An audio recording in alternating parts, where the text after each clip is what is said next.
পৃথিবীলোক থেকে অনেক দূরে একটি পরীলোক ছিল, যেখানে অনেক সুন্দর সুন্দর পরীরা বসবাস করত।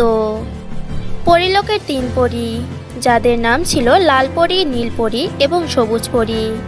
এরা একদিন পরীলোক থেকে পৃথিবীলোকে বেড়াতে আসে।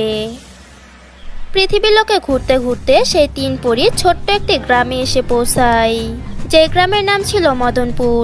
পরীরা সেই গ্রামের দৃশ্য দেখে ভীষণ অবাক হয়। সেই গ্রামের সকলের মধ্যে অদ্ভুত একটা অভ্যাস ছিল। তাদের মধ্যে বাচ্চা, বুড়ো, ছেলে এবং যুবক সবাই মুখে মাস্ক পরেছিল। এইটা দেখে 3 পরী নিজেদের মধ্যে এই বিষয়টা নিয়ে আলোচনা করতে থাকে। আরে কি হয়েছে এই গ্রামবাসীদের? ওনারা মুখে এটা কি পরে রেখেছেন? মনে হচ্ছে এটা কোনো নতুন ফ্যাশন। আমি তো কিচ্ছু বুঝতে পারছি না।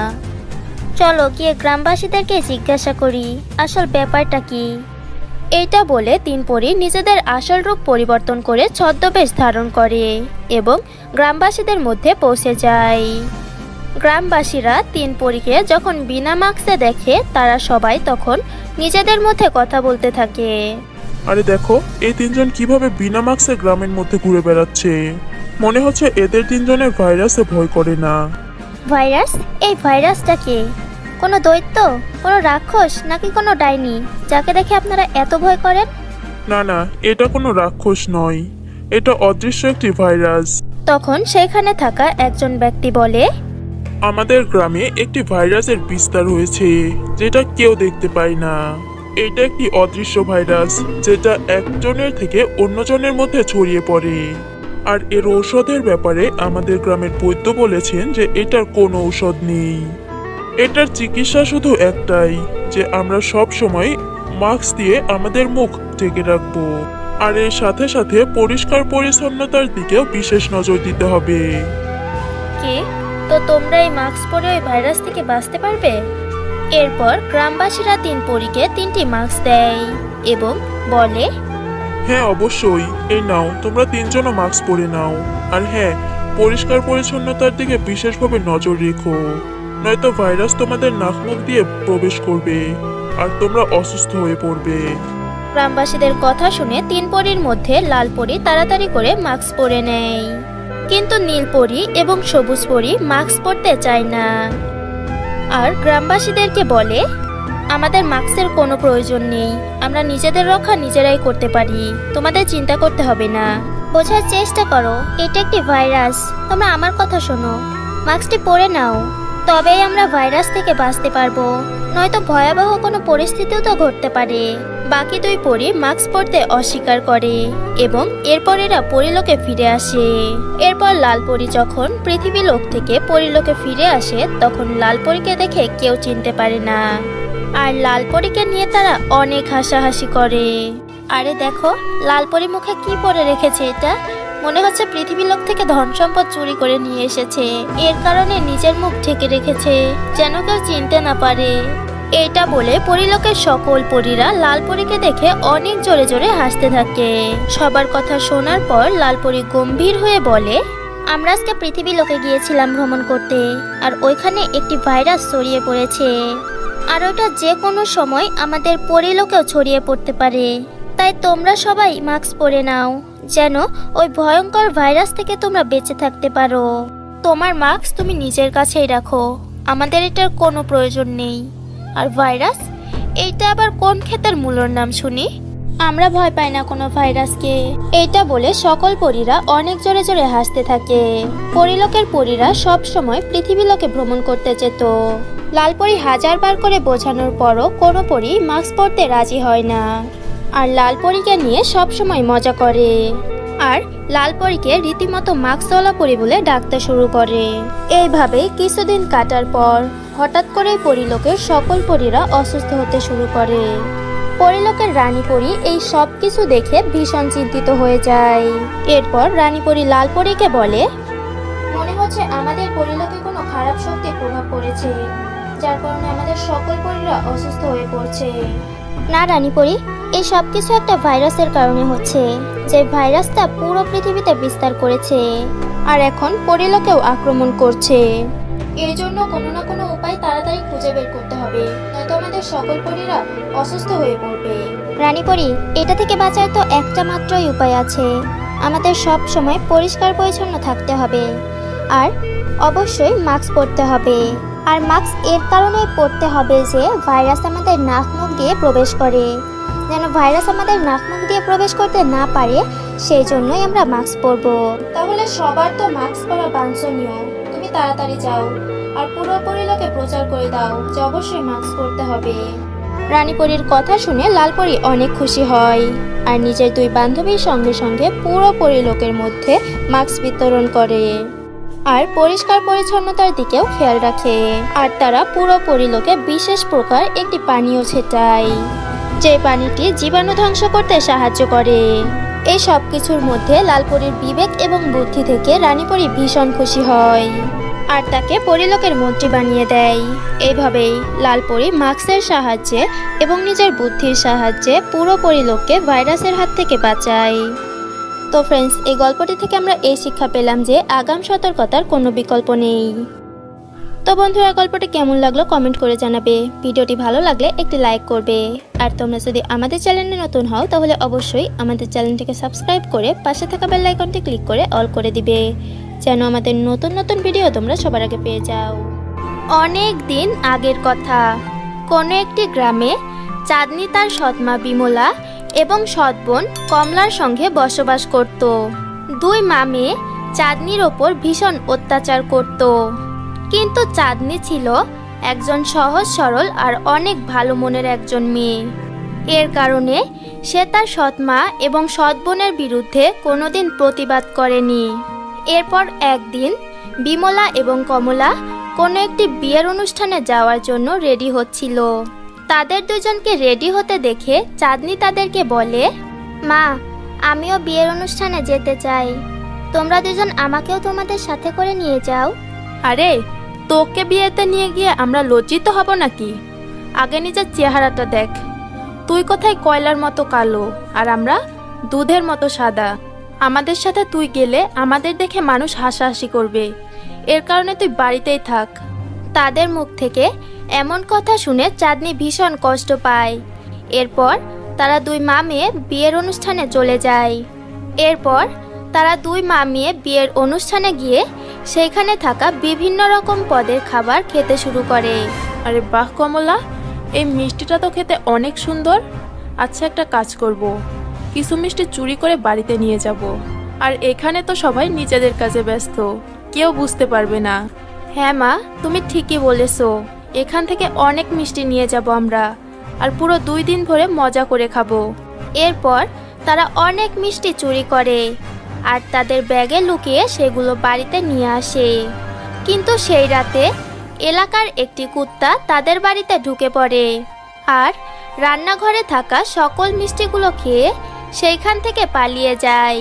পরের দিন রান্নাঘরে গিয়ে বাসনপত্র এলোমেলো এবং মিষ্টি না পেয়ে বিমলা ভীষণভাবে রেগে যায়। আরে, আমাদের রান্নাঘরের এই অবস্থা করলো কে? আর সকল মিষ্টিগুলোই বা গেল কোথায়? মা, আমার তো মনে হয় সব মিষ্টিগুলোই চাঁদনির বাচ্চাই খেয়েছে। একে আমরা বিয়েতে নিয়ে গিয়েছিলাম না, তাই হয়তো সকল মিষ্টিগুলো চুরি করে খেয়ে নিয়েছে। আরে না না, আমি মিষ্টিগুলো খাইনি। সত্যি আমি এ ব্যাপারে কিছুই জানি না। মনে হয় রাত্রে কেউ বাড়িতে ঢুকে পড়েছিল আর সেই মিষ্টিগুলো খেয়ে নিয়েছে। রাত্রিবেলায় আমি কুকুরের আওয়াজ শুনতে পেয়েছিলাম। ও আচ্ছা, তাহলে আমাদের বাড়িতে কুত্তা ঢুকেছিল। আচ্ছা ঠিক আছে, আজ থেকে তুই দরজার সামনে ঘুমাবি, যেন দ্বিতীয়বার আর কোনো কুত্তা আমাদের বাড়িতে ঢুকতে না পারে। কিন্তু আপু, এখন তো ঠান্ডার মৌসুম, আমি বাইরে ঘুমালে তো আমি অসুস্থ হয়ে পড়ব। আমার মেয়ে একদম ঠিক কথা বলছে। তুই অসুস্থ হ নাকি মরে যা, এতে আমাদের কোনো কিছু যায় আসে না। আজ থেকে তুই বাড়ির বাইরে ঘুমাবি আর বাড়ি পাহারা দিবি, বুঝতে পারলি কথাটা? এখন যা এখান থেকে। সেই দিন থেকে চাঁদনিকে তার সৎ বোন এবং তার সৎ মা বাড়ির বাইরেই ঘুমোতে দিত। বেচারি চাঁদনি পুরো রাত ঠান্ডায় কাঁপতো। এমনই একদিন চাঁদনি বাইরে শুয়ে থেকে ঠান্ডায় কাঁপছিল। ঠিক সেই সময় সেই দিক দিয়ে একটি ডাইনি যাচ্ছিল আর তার নজর পড়ে চাঁদনির ওপর। সে ভীষণ ভালো মনের একজন ডাইনি ছিল। চাঁদনিকে ঠান্ডায় কাঁপতে দেখে চাঁদনির ওপর তার ভীষণ মায়া হয়। ঠিক সেই সময় সেই ডাইনি চাঁদনির সেই পুরনো ফ্রকটিকে একটি নতুন জাদুর ফ্রকে পরিণত করে দেয়। দেখতে দেখতে চাঁদনি ভীষণ সুন্দর হয়ে যায় আর তার ঠান্ডা লাগাও কমে যায়। এরপর সেই ডাইনিটা সেইখান থেকে চলে যায়। পরের দিন সকালে যখন চাঁদনি ঘুম থেকে ওঠে তখন তার শরীরে এত সুন্দর ফ্রক দেখে তার বিশ্বাসই হচ্ছিল না। তখন হঠাৎ করে এই ফ্রকটি বলে ওঠে, শোনো চাঁদনি, তুমি ভয় পেও না, তোমাকে সাহায্য করার জন্যই আমাকে পাঠানো হয়েছে। আজকে থেকে তোমার যখন যে জিনিসটার প্রয়োজন হবে সেটা আমার থেকে চেয়ে নিও। এইটা শুনে চাঁদনি ভীষণ খুশি হয়। কিন্তু তখন সেখানে কমলা এবং বিমলা চলে আসে। চাঁদনির এমন আশ্চর্য রূপ দেখে তাদের মা মেয়ের চোখ একদম ছানা বড়া হয়ে যায়। আরে চাঁদনি, তুই হঠাৎ করে এত সুন্দর কিভাবে হয়ে গেলি? আর তোর কাছে এত সুন্দর ফ্রগই বা কোথায় থেকে এলো? আসলে আমিও জানি না যে এসব কিভাবে হয়ে গেছে। আচ্ছা, তাহলে তুইও জানিস না? আচ্ছা ঠিক আছে, ব্যাপার না, এই ফ্রকটা আমাকে দিয়ে দে। না, কখনোই না, আমি এই ফ্রকটা তোমাকে কিছুতেই দেব না। এইটা শুনতেই তাদের দুই মা মেয়ের চোখ মুখ রাগে একদম লাল হয়ে যায়। আর তারা দুজন চাঁদনির শরীর থেকে সেই ফ্রকটি কেড়ে নেওয়ার চেষ্টা করে। কিন্তু হঠাৎ করেই তখন তাদের দুজনের শক লাগতে শুরু করে আর তারা দুইজন অনেক দূরে মাটিতে গিয়ে পড়ে। ওরে মা, মরে গেছি, আমার তো হাতটাই ভেঙে গেছে মনে হচ্ছে। মা, আমার মাজাটাই ভেঙে গেছে। ভালো করে শোনো, যদি আজকের পর তোমরা দুজন চাঁদনিকে কোনো কষ্ট দাও না, তাহলে তোমাদেরকে একদম জানে মেরে ফেলবো। একটা কথা ভালোভাবে মাথায় ঢুকিয়ে নাও, আজ থেকে চাঁদনি এবারের মালকিন, আর তোমরা দুজন শুধুমাত্র চাকরানি হয়ে চাঁদনির সেবা করবে। সেই জাদুর ফ্রককে তারা দুই মা মেয়ে ভীষণ ভয় পায় আর তার কথাগুলোও মেনে নেয়। আর পরের দিন থেকেই সেই বাড়ির চাকরানি হয়ে চাঁদনির অনেক খেজমত করতে শুরু করে। হঠাৎ করেই নিজের জীবনে এত বড় পরিবর্তন আসতে দেখে চাঁদনি ভীষণ খুশি হয়। সেই দিনের পর থেকে চাঁদনির জীবনে কখনো কোনো কষ্ট আসেনি আর সে অনেক সুখে নিজের জীবন কাটাতে শুরু করে। তো তোমরা দেখলে তো বন্ধুরা জাদুর ফ্রক এবং সৎবোনের গল্পটি। তো বন্ধুরা, এই গল্পটি থেকে আমরা কি শিক্ষা পেলাম? এই গল্পটি আমাদের এই শিক্ষা দেয় যে খারাপ মানুষের পরিণতি সবসময় খারাপই হয়, আর যারা মানুষের ওপর অত্যাচার করে তাদের শাস্তি তারা একদিন না একদিন ঠিকই পায়। তো বন্ধুরা, গল্পটি কেমন লাগলো অবশ্যই কমেন্ট করে জানাবে। ভিডিওটি ভালো লাগলে অবশ্যই একটি লাইক করবে। আর তোমরা যদি আমাদের চ্যানেলে নতুন হও তাহলে অবশ্যই আমাদের চ্যানেলকে সাবস্ক্রাইব করবে এবং পাশে থাকা বেল আইকনটি ক্লিক করে অল করে দিবে, যেন আমাদের নতুন নতুন ভিডিও তোমরা সবার আগে পেয়ে যাও। সোনা এবং রূপার দুই রাস্তা। অনেক দিন আগের কথা, আজবনগর নামক একটি গ্রামে অঙ্কিতা এবং প্রিয়া নামের দুই বান্ধবী বসবাস করত। দুইজনেই এক স্কুলে পড়ালেখা করত। অঙ্কিতা ছোট্টবেলা থেকেই ভদ্রসভ্য এবং দয়ালু স্বভাবের ছিল। সে সবসময় অন্যকে সাহায্য করত। অন্যদিকে প্রিয়া ধনী এবং স্বার্থপর একজন মেয়ে ছিল। সে কখনো কাউকে সাহায্য করত না। একদিন দুজনে স্কুলে যাচ্ছিল, তখন একজন বৃদ্ধা মহিলা তাদের কাছে আসে আর বলে, এই বুড়ি, যা দূরে যা, তুই দেখতে পাচ্ছিস না আমরা স্কুলে যাচ্ছি? কিচ্ছু নেই আমাদের কাছে, যা এখান থেকে। এরপর অঙ্কিতা সেই বৃদ্ধা মহিলাকে বলে, দাদি, আপনার খুব ক্ষুধা লেগেছে তাই না? এই নিন আমার টিফিন, আপনি খেয়ে নিন। আমার মনে হয় এতে আপনার ক্ষুধা মিটে যাবে। তুমি সুখে থাকো মা, খোদা তোমাকে অনেক ভালো রাখুক। এটা বলে বৃদ্ধা মহিলা টিফিন নিয়ে সেইখান থেকে চলে যায়। অঙ্কিতা, যখনই দেখি তুই অন্যকে সাহায্য করিস, কি প্রয়োজন ছিল ওনাকে সাহায্য করার? খুব দয়া করে তো নিজের খাবারটা ওনাকে দিয়ে দিলি, এখন নিচে কি খাবি? প্রিয়া, আমি বাড়ি থেকে খাবার খেয়ে এসেছি, আর একবেলা খাবার না খেলে এমন কোনো ক্ষতি হবে না। আমি তো বাড়িতে গেলে আবার খাবার খাবো। কিন্তু ওই দাদিকে তুই দেখলি, মনে হচ্ছে কতদিন ধরে খাবার খায়নি। ওই খাবারটা আমার থেকে বেশি উনার প্রয়োজন ছিল। উফ, তোকে দেখতে দেখতে আমি ক্লান্ত হয়ে গেছি। তোর যা ইচ্ছা তাই কর, কিন্তু আমি বিনামূল্যে কখনোই ওই ভিখারিদের সাহায্য করব না। এইভাবেই দিন কাটছিল। একদিন অঙ্কিতা এবং প্রিয়া মাঠে খেলছিল, আর খেলতে খেলতে তারা জঙ্গলের মধ্যে চলে আসে। কি, আমরা তো জঙ্গলের মধ্যে চলে এসেছি। চলো, আমাদের ফিরে যাওয়া উচিত। অঙ্কিতা, এই জঙ্গলের ব্যাপারে আমি অনেক কিছু শুনেছি। মানুষ বলে এই জঙ্গলে নাকি দুইটা রাস্তা আছে, তাও সাধারণ না, সোনা এবং রূপার দুইটা রাস্তা। কি বলছিস এসব? বাদ দে, এসব রূপকথার গল্প। বাস্তবে এসব কিচ্ছু হয় না। চল বাড়িতে ফিরে যাই। অঙ্কিতা, প্লিজ একবার চল, আমার জন্য হলেও চল প্লিজ। বন্ধু হিসাবে তোর কাছে আমার এটা রিকোয়েস্ট। যদি কোনো কিছু না দেখতে পাই তাহলে আবার ফিরে আসবো। আচ্ছা ঠিক আছে, এত করে যখন বলছো তখন চলো। জঙ্গলের কিছুটা গভীরে যাওয়ার পরই তারা সোনা এবং রূপার দুইটা রাস্তা দেখতে পায়। সোনার রাস্তা খুব সুন্দর এবং লোভনীয় ছিল। সেই রাস্তাতে সকল প্রকার সুবিধাও ছিল। অন্যদিকে রূপার রাস্তা নর্মাল রাস্তার মতোই ছিল। দেখেছো তো, আমি বলেছিলাম না এখানে জাদুর দুইটা রাস্তা আছে। দেখো, এই সোনার রাস্তাটি কত চমকাচ্ছে। এমনটা মনে হচ্ছে যেন এই সোনার রাস্তা দিয়ে গেলে কোনো ধন সম্পদ পাবো। আমার মনে হচ্ছে আমাদের আর দেরি করা উচিত নয়, তাড়াতাড়ি এই সোনার রাস্তা দিয়ে যাওয়া উচিত। অঙ্কিতা, চলো তাড়াতাড়ি আমরা এই রাস্তা দিয়ে যাই। না প্রিয়া, মনে হচ্ছে এই রাস্তাতে প্রয়োজনের তুলনায় একটু বেশিই জিনিস আছে। কে বলতে পারে, হয়তো কোনো বড় বিপদ অপেক্ষা করছে আমাদের জন্য। আমি বলছি আমাদের রূপার রাস্তা দিয়ে যাওয়া উচিত। তুইও না অঙ্কিতা, কখনো ঠিক হবি না। তোর যদি ইচ্ছা না হয় তাহলে তুই ওই সোনার রাস্তা দিয়ে যাস না। আমার তো আর একটুও দাঁড়াতে ইচ্ছা করছে না। আমি যাচ্ছি, বাই। কিন্তু প্রিয়া, আমার কথাটা তো শোনো। কিন্তু প্রিয়া অঙ্কিতার একটা কথাও শোনে না, আর সোনার রাস্তা দিয়ে সামনে এগিয়ে যায়। আর অঙ্কিতা রূপার রাস্তা দিয়ে যায়। কিছুক্ষণ যাবার পর অঙ্কিতা দেখতে পায় যে রাস্তার মধ্যে একটা বৃদ্ধা মহিলা ভারী বোঝা ওঠানোর চেষ্টা করছে, কিন্তু সে সেটিকে উঠাতে পারছে না।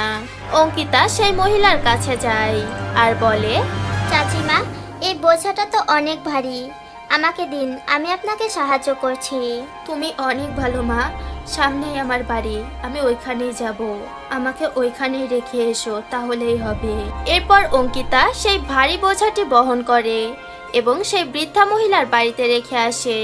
আর সেই বৃদ্ধা মহিলাকে অনেক কাজে সাহায্য করে, আর সে তার বাড়ির সকল কাজ করে। তুমি অনেক ভালো মা, যে অন্যকে সাহায্য করে তাকে খোদা অনেক সাহায্য করে। তুমি এইখানে এসো আর আমার কাছে বসো। এরপর সেই বৃদ্ধা মহিলা অঙ্কিতাকে অনেক মূল্যবান কথা বলে। অন্যদিকে প্রিয়া সোনার রাস্তা দিয়ে হাঁটতে হাঁটতে একটি ভয়ঙ্কর ডাইনির কাছে চলে যায়। আর সেই ডাইনিটির একটি চোখ ছিল না। আমি জানি যে তুমি এখানে ধন সম্পদের লোভে এসেছো। ভয় পেও না, আমি তোমাকে এত ধন সম্পদ দেবো যে তুমি এই পৃথিবীর শ্রেষ্ঠ ধনী হয়ে যাবে। কিন্তু তার জন্য তোমাকে কিছুটা পরিশ্রম করতে হবে। এই মাটির নিচে অনেক ধন সম্পদ আছে, তোমাকে এই মাটি খনন করতে হবে, আর এরপর তোমার যত ইচ্ছা তত ধন সম্পদ নিয়ে যেতে পারবে। কিন্তু তার আগে তোমাকে এই এগ্রিমেন্টে সাইন করতে হবে। ধন সম্পদের কথা শুনে প্রিয়া এতটাই লোভে পড়ে যায় যে সেই এগ্রিমেন্টটা ঠিকভাবে না দেখেই তাতে সাইন করে দেয়। এই এগ্রিমেন্টটা তোমাকে ঠিকভাবে দেখে নেওয়া উচিত ছিল। এত দেখার কি আছে, এখানে খনন করলে তো আমি অনেক সোনা পাবো। তাহলে এটা বলে প্রিয়া সেখানে খনন করতে শুরু করে, কিন্তু বেশ অনেকক্ষণ খনন করার পরও সে কোনো ধন সম্পদ পায় না। শেষ পর্যন্ত সে ক্লান্ত হয়ে যায় আর সেখানে বসে পড়ে। খনন করতে করতে আমি ক্লান্ত হয়ে গেছি, কিন্তু এখন পর্যন্ত তো কোনো ধন সম্পদ পেলাম না। আর পারবো না আমি। এটা শুনে ডাইনি অনেক জোরে জোরে হাসতে শুরু করে। বোকা মেয়ে, আমি তোমাকে মিথ্যা কথা বলেছিলাম, এখানে কোনো সম্পদ নেই।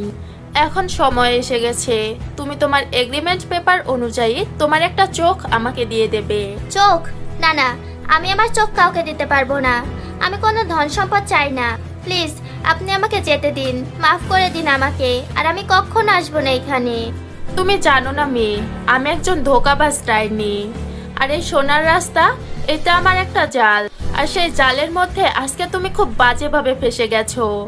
এখন এখান থেকে বেরোনোর জন্য তোমার কাছে শুধু একটা রাস্তাই খোলা আছে, আর সেটা হলো তোমাকে তোমার চুক্তি অনুযায়ী তোমার একটা চোখ আমাকে দিয়ে দিতে হবে। বুঝতে পেরেছি, এই সব কিছু আমার লোভের কারণেই হয়েছে। ডাইনি, আমি আপনার পায়ে পড়ছি, আপনার কাছে হাত জোড় করছি, প্লিজ আমাকে ছেড়ে দিন। এই মেয়ে, তুই হয়তো জানিস না, আমি শুধু ধোঁকাবাজি নই, আমি নির্দয় একজন ডাইনি। এখন বেশি কথা না বাড়িয়ে সোজাসুজি নিজের একটা চোখ আমাকে দিয়ে দে, আর বেশি কথা বললে এখান থেকে জীবিত যেতে পারবি না। এইভাবেই ডাইনি প্রিয়ার একটা চোখ তুলে নেয়, আর সেই চোখটি নিজের চোখে লাগিয়ে নেয়। আর চোখের যন্ত্রণায় প্রিয়া ছটফট করছিল। লোভ করেছিলি তাই না? উচিত শিক্ষা পেয়েছিস তুই, এখন যা এখান থেকে। কিছুক্ষণ পর দুই বান্ধবী সেই জায়গাতেই আসে যেখান থেকে তারা দুইজন রওনা হয়েছিল। অঙ্কিতাকে আগের থেকে আরো সুন্দর দেখাচ্ছিল, আর মনে হচ্ছিল যেন আজকে তার মধ্যে আলাদা রকম একটা কনফিডেন্স চলে এসেছে। অন্যদিকে প্রিয়া তার একটি চোখ হারিয়ে একদম কুৎসিত হয়ে গিয়েছিল। অঙ্কিতা এবং প্রিয়া দুজনে একে অপরকে দেখে। আরে প্রিয়া, তোমার এটা কি হয়েছে? তোমার একটা চোখ কোথায়? অঙ্কিতা, আমাকে মাফ করে দাও। আমি তোমার কথা না মেনে অনেক বড় ভুল করেছি। আমি লোভে পড়ে এই সোনার রাস্তা দিয়ে গিয়েছিলাম, কিন্তু ওইখানে আমি কোনো ধন সম্পত্তি পাইনি। এর বদলে আমি একটা ধোঁকাবাজ ডাইনির দেখা পেয়েছিলাম, যে আমার এই অবস্থা করেছে। আমি আমার ভুলের কারণে আমার একটা চোখ চিরজীবনের জন্য হারিয়ে ফেলেছি। আমি আমার লোভের ফল পেয়ে গেছি। যদি আমি তোমার কথাগুলো মেনে নিতাম।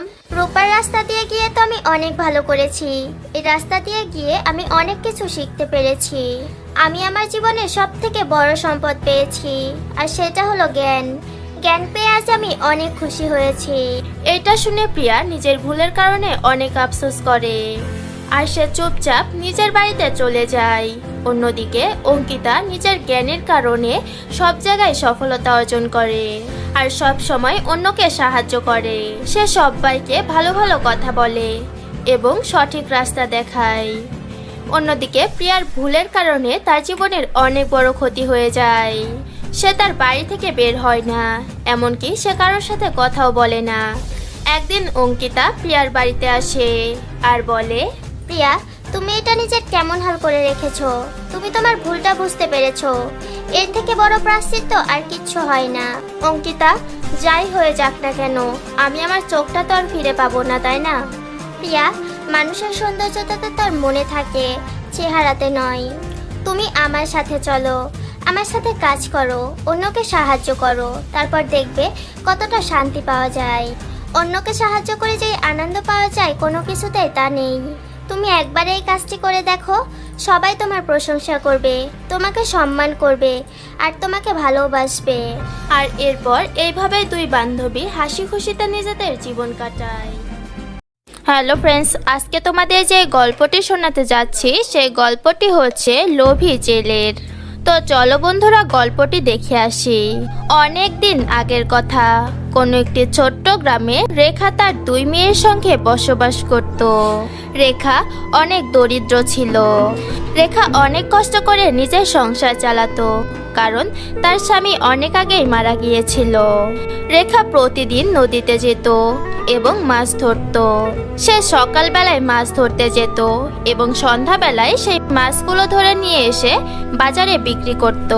সেই টাকাগুলো দিয়েই রেখা তার সংসার চালাতো। এমনই একদিন রেখা নদীতে যায়, আর সে নদীতে জাল ফেলে, কিন্তু জালে একটা মাছও ধরা পড়ে না। এরপর রেখা আবারও নদীতে জাল ফেলে, কিন্তু এইবারও একটা মাছও ধরা পড়ে না। আরে, এইবারও একটা মাছও ধরা পড়লো না। হে খোদা, আজকে যদি আমি একটা মাছও ধরতে না পারি তাহলে আমার বাচ্চারা ক্ষুধার্তই থাকবে। আবারও জাল ফেলি, কে জানে হয়তো মাছ ধরা পড়বে। এরপর রেখা অনেকবার চেষ্টা করে, কিন্তু তার জালে একটা মাছও ধরা পড়ে না। এইসব দেখে রেখা কাঁদতে শুরু করে, আর কাঁদতে কাঁদতে নদীতে জাল ফেলে। হে খোদা, আজকে আমি আমার বাচ্চাদের কি খাওয়াবো? আমার উপর একটু দয়া করো। এইটা বলে রেখা যখনই নদী থেকে জাল ওঠায়, তখন সে দেখে নদী থেকে ছোট্ট একটা মাছ তার জালে ফেসেছে। সেটা দেখে রেখা বলে, আরে এটা কি? এই মাছটা তো অনেক ছোট। এটা দিয়ে আমি কি করব? এটাতে তো আমার বাচ্চাদের পেট ভরবে না। এটা বলার পর রেখা সেই ছোট্ট মাছটিকে জাল থেকে ছাড়ায় এবং আবারও নদীর মধ্যে ফেলে দেয়। নদীর মধ্যে গিয়ে সেই ছোট্ট মাছটি অনেক সুন্দর এবং অনেক বড় একটি জলপরীতে পরিণত হয়। জলপরী রেখাকে বলে, তুমি আমার জীবন বাঁচিয়েছো, বলো তুমি আমার থেকে কি চাও? না না, আমি কিচ্ছু চাই না। তোমাকে কিছু তো নিতেই হবে, কারণ তুমি আমার জীবন বাঁচিয়েছো। বলো কি চাও তুমি? রেখা আবারও বলে যে আমার কিছুই চাই না। কিন্তু জলপরী তখন লক্ষ্য করে যে রেখার চোখে অশ্রু ছিল। এটা দেখে জলপরী রেখাকে জিজ্ঞাসা করে, তুমি কাঁদছো কেন? বলো, আমি তোমাকে কিভাবে সাহায্য করতে পারি? আমার বাচ্চারা ক্ষুধার্ত, কিন্তু আমি যতবারই নদীতে জাল ফেলছি একটা মাছও আমার জালে ধরা পড়ছে না। আজ আমার বাচ্চারা কি খাবে? আর যদি আমি মাছ ধরতে না পারি তাহলে আমার বাচ্চারা ক্ষুধার্তই থাকবে। রেখার কথা শুনে জলপরীর অনেক খারাপ লাগে আর সে নদীর ভেতরে চলে যায়। আর নদীর ভেতর থেকে জলপরী সোনালী রঙের একটি মাছ নিয়ে আসে এবং সেটি রেখাকে দেয়।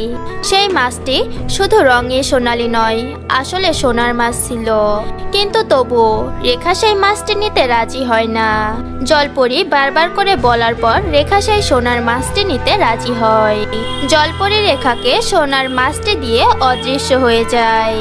রেখা সেই সোনার মাছটিকে সাথে করে নিজের বাড়িতে নিয়ে আসে এবং একটি কাঁচের পাত্রে পানি ঢেলে সেই পাত্রের মধ্যে মাছটিকে রেখে দেয়। মাঝরাতে যখন রেখা পানি পান করার জন্য ঘুম থেকে ওঠে, তখন তার নজর পড়ে সেই সোনার মাছের ওপর। সোনালী মাছের নিচে অনেকগুলো সোনার ডিম ছিল, যেগুলো দেখে রেখা একদম চমকে যায়। আরে, এই সোনার মাছটা তো সোনার ডিম দিচ্ছে, কিন্তু এটা কিভাবে হতে পারে?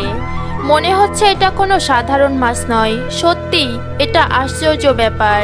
রেখা সোনার মাছের সোনার ডিম দেখে অনেক খুশি হয় আর মনে মনে ভাবে, বাজারে গিয়ে যদি সোনার ডিম বিক্রি করি তাহলে আমি অনেক দাম পাবো, আর সেই টাকাগুলো দিয়ে বাড়ির সকল জিনিসপত্র কিনে নিয়ে আসতে পারবো। আমি কালকে সকালে গিয়ে ডিমগুলো বিক্রি করব। আর কিছু না হোক, আমি আর আমার সন্তানরা অন্তত ক্ষুধার্ত থাকবো না। পরের দিন সকালে রেখা মাছের 4টি ডিম নিয়ে বাজারে যায় বিক্রি করার জন্য। ডিমগুলো বিক্রি করে সে যে টাকা পায়, সেই টাকাগুলো দিয়ে সে তার প্রয়োজনীয় জিনিসপত্র কেনে। আর এর সাথে সাথে তার বাচ্চাদের জন্য মিষ্টি, খেলনা এবং কাপড় নিয়ে আসে।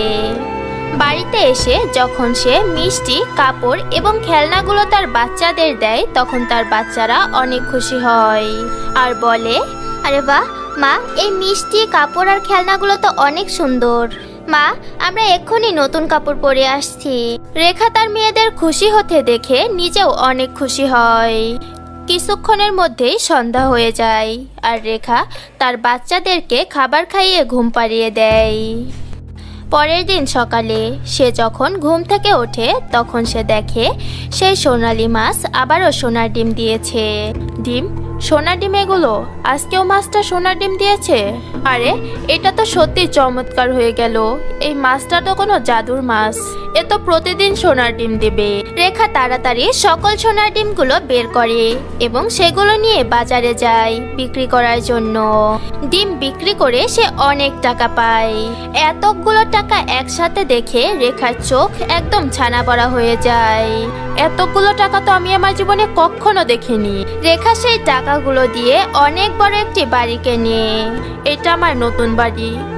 এখন থেকে আমাকে আর কোনো কাজ করতে হবে না। এখন তো শুধু আমি বসে বসেই আমার জীবন কাটাবো। এইভাবেই সেই সোনালী মাছটি প্রতি রাতে সোনার ডিম দিত আর প্রতিদিন সকালে রেখা সেই সোনার ডিমগুলো বিক্রি করে টাকা নিয়ে আসতো। এইভাবেই রেখা খুব তাড়াতাড়ি অনেক ধনী হয়ে যায়। ধনী হওয়ার সঙ্গে সঙ্গে রেখার লোভও বেড়ে যায়। যদি এই মাছটি 4টার থেকেও বেশি সোনার ডিম দিত তাহলে কত ভালো হতো। রেখা এটা বলতেই সোনার মাছটি বলে, তুমি কি আরো সোনার ডিম চাও? হ্যাঁ হ্যাঁ চাই। তুমি কি আমাকে আরো সোনার ডিম দিতে পারবে?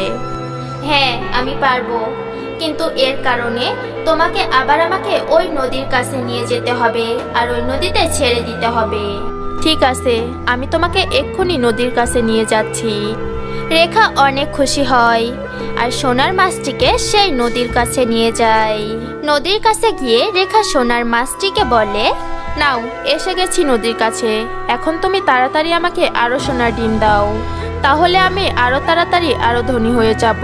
আরে ওই সকল ডিমগুলো তো নদীতে আছে, প্রথমে তুমি আমাকে নদীর মধ্যে ছেড়ে দাও, আর তাহলে তো আমি তোমাকে অনেকগুলো সোনার ডিম দিতে পারবো। রেখা সোনালী মাছের কথা শুনে তাকে নদীর মধ্যে ছেড়ে দেয়। পানিতে যেতেই সোনালী মাছটি অনেক দূরে চলে যায় আর বলে, ওই লোভী পচা মহিলা, তোর এতটুকুতেও মন ভরেনি যে তুই আমার থেকে আরো ডিম চাচ্ছিস? এখন তুই 4টা তো কি, একটাও সোনার ডিম পাবি না। এইটা বলে সোনালী ছোট্ট মাছটি পানির মধ্যে অনেক দূরে চলে যায়। তাকে দূরে চলে যেতে দেখে রেখা তার মাথায় হাত দিয়ে কাঁদতে থাকে। সেই দিনের পর থেকে রেখা সেই সোনালী মাছটিকে কখনো নদীর ভেতরে দেখেনি। তো বন্ধুরা, এই গল্পটি থেকে আমরা এই শিক্ষা পেলাম যে আমাদের কখনো লোভ করা উচিত নয়, কারণ তার ফল সব সময় খারাপ হয়। তো বন্ধুরা, কেমন লাগলো এই গল্পটি কমেন্ট করে জানাবে। ভিডিওটি ভালো লাগলে একটি লাইক করবে। আর তোমরা যদি আমাদের চ্যানেলে নতুন হও তাহলে অবশ্যই আমাদের চ্যানেলটিকে সাবস্ক্রাইব করে পাশে থাকা বেল আইকনটি ক্লিক করে অল করে দিবে, যেন আমাদের নতুন নতুন ভিডিও তোমরা সবার আগে পেয়ে যাও। মোটা পরী। রামপুর নামক একটি গ্রামের পেছনে পরীদের অনেক সুন্দর একটি পৃথিবী ছিল, যেখানে অনেক পরীরা বসবাস করত। সেইখানেই সিন্ড্রেলা নামের একটি পরী বসবাস করত। এমনিতে সিন্ড্রেলা দেখতে অনেক সুন্দর ছিল, কিন্তু সে কিছুটা মোটা ছিল। এর কারণে সকল পরীরা সব সময় সিন্ড্রেলা পরীকে নিয়ে মজা করত। সিন্ড্রেলা পরী কলেজে গেলেও সবার থেকে আলাদা হয়ে বসে থাকতো। একদিন কলেজ শেষ হবার পর পরীরা জঙ্গলে বেড়াতে যায়। জঙ্গলের একটি গাছের নিচে বসে সবাই কথা বলছিল। তখন সেখানে সিন্ড্রেলা পরীও আসে। সিন্ড্রেলা পরীকে সেইখানে দেখে কোমল নামের একটি পরী তাকে নিয়ে মজা করে বলে, আরে এই দেখো বন্ধুরা, এই মোটাটাও জঙ্গলে বেড়াতে এসেছে। আমার তো ভয় হচ্ছে, এর কারণে যেন কোনো গাছই না ভেঙে পড়ে।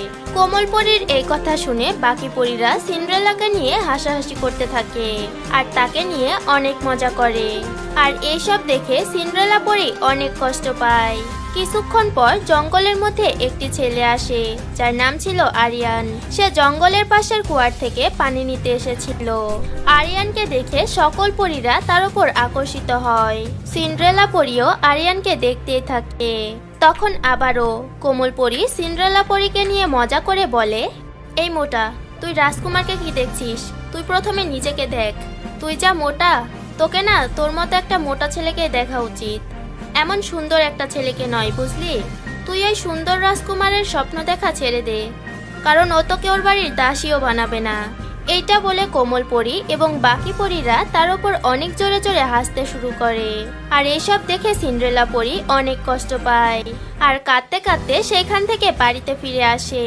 বাড়িতে এসে সিন্ড্রেলা পরী তার মোটা শরীরকে দেখে এবং কাঁদতে কাঁদতে বলে, আমি মোটা হওয়ার কারণে সকল পরীরা সবসময় আমাকে নিয়ে মজা করে।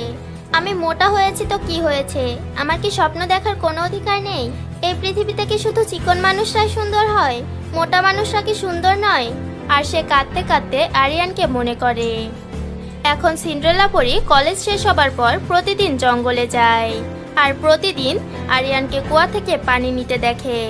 দেখতে দেখতে সিন্ড্রেলা পরী আরিয়ানকে ভালোবেসে ফেলে। এরপর একদিন সিন্ড্রেলা পরী জঙ্গলে গিয়ে আরিয়ানের জন্য অপেক্ষা করে আর নিজেকে বলে, আরিয়ানকে তো দেখলে মনে হয় ওর মনটা অনেক ভালো। আমার মনে হয় না যে আমার মোটা শরীর নিয়ে ওর কোনো সমস্যা হবে। আমি আজকে অবশ্যই ওর কাছে যাব আর আমার মনের কথা ওকে বলবোই। আমার বিশ্বাস যে ও আমাকে না বলতে পারবে না। কিছুক্ষণ পর আরিয়ান সেই কুয়া থেকে পানি নিতে আসে। তাকে দেখে সিন্ড্রেলা পরী তার কাছে যায় আর বলে, রাজকুমার, আমি তোমাকে কিছু বলতে চাই। আমি তোমাকে যেদিন দেখেছি সেই দিনই আমি তোমাকে ভালোবেসে ফেলেছি। সিন্ড্রেলা পরীর এই কথাটি শুনে আরিয়ানের অনেক রাগ হয় আর সে রেগে গিয়ে সিন্ড্রেলা পরীকে বলে, তুমি কি পাগল হয়ে গেছো? তুমি তোমার মোটা শরীরটা কখন আয়নাতে দেখেছো? তুমি ভাবলে কি করে যে আমি তোমার সাথে বন্ধুত্ব করব? তুমি কত মোটা আর আমাকে দেখো, আমি কত সুন্দর আর হ্যান্ডসাম। আরিয়ান রাগের মাথায় সিন্ড্রেলা পরীকে ধাক্কা মারে আর সেইখান থেকে চলে যায়। আরিয়ানের মুখ থেকে এমন কথা শুনে সিন্ড্রেলা পরি অনেক বেশি কষ্ট পায় আর অনেক জোরে জোরে কাঁদতে শুরু করে।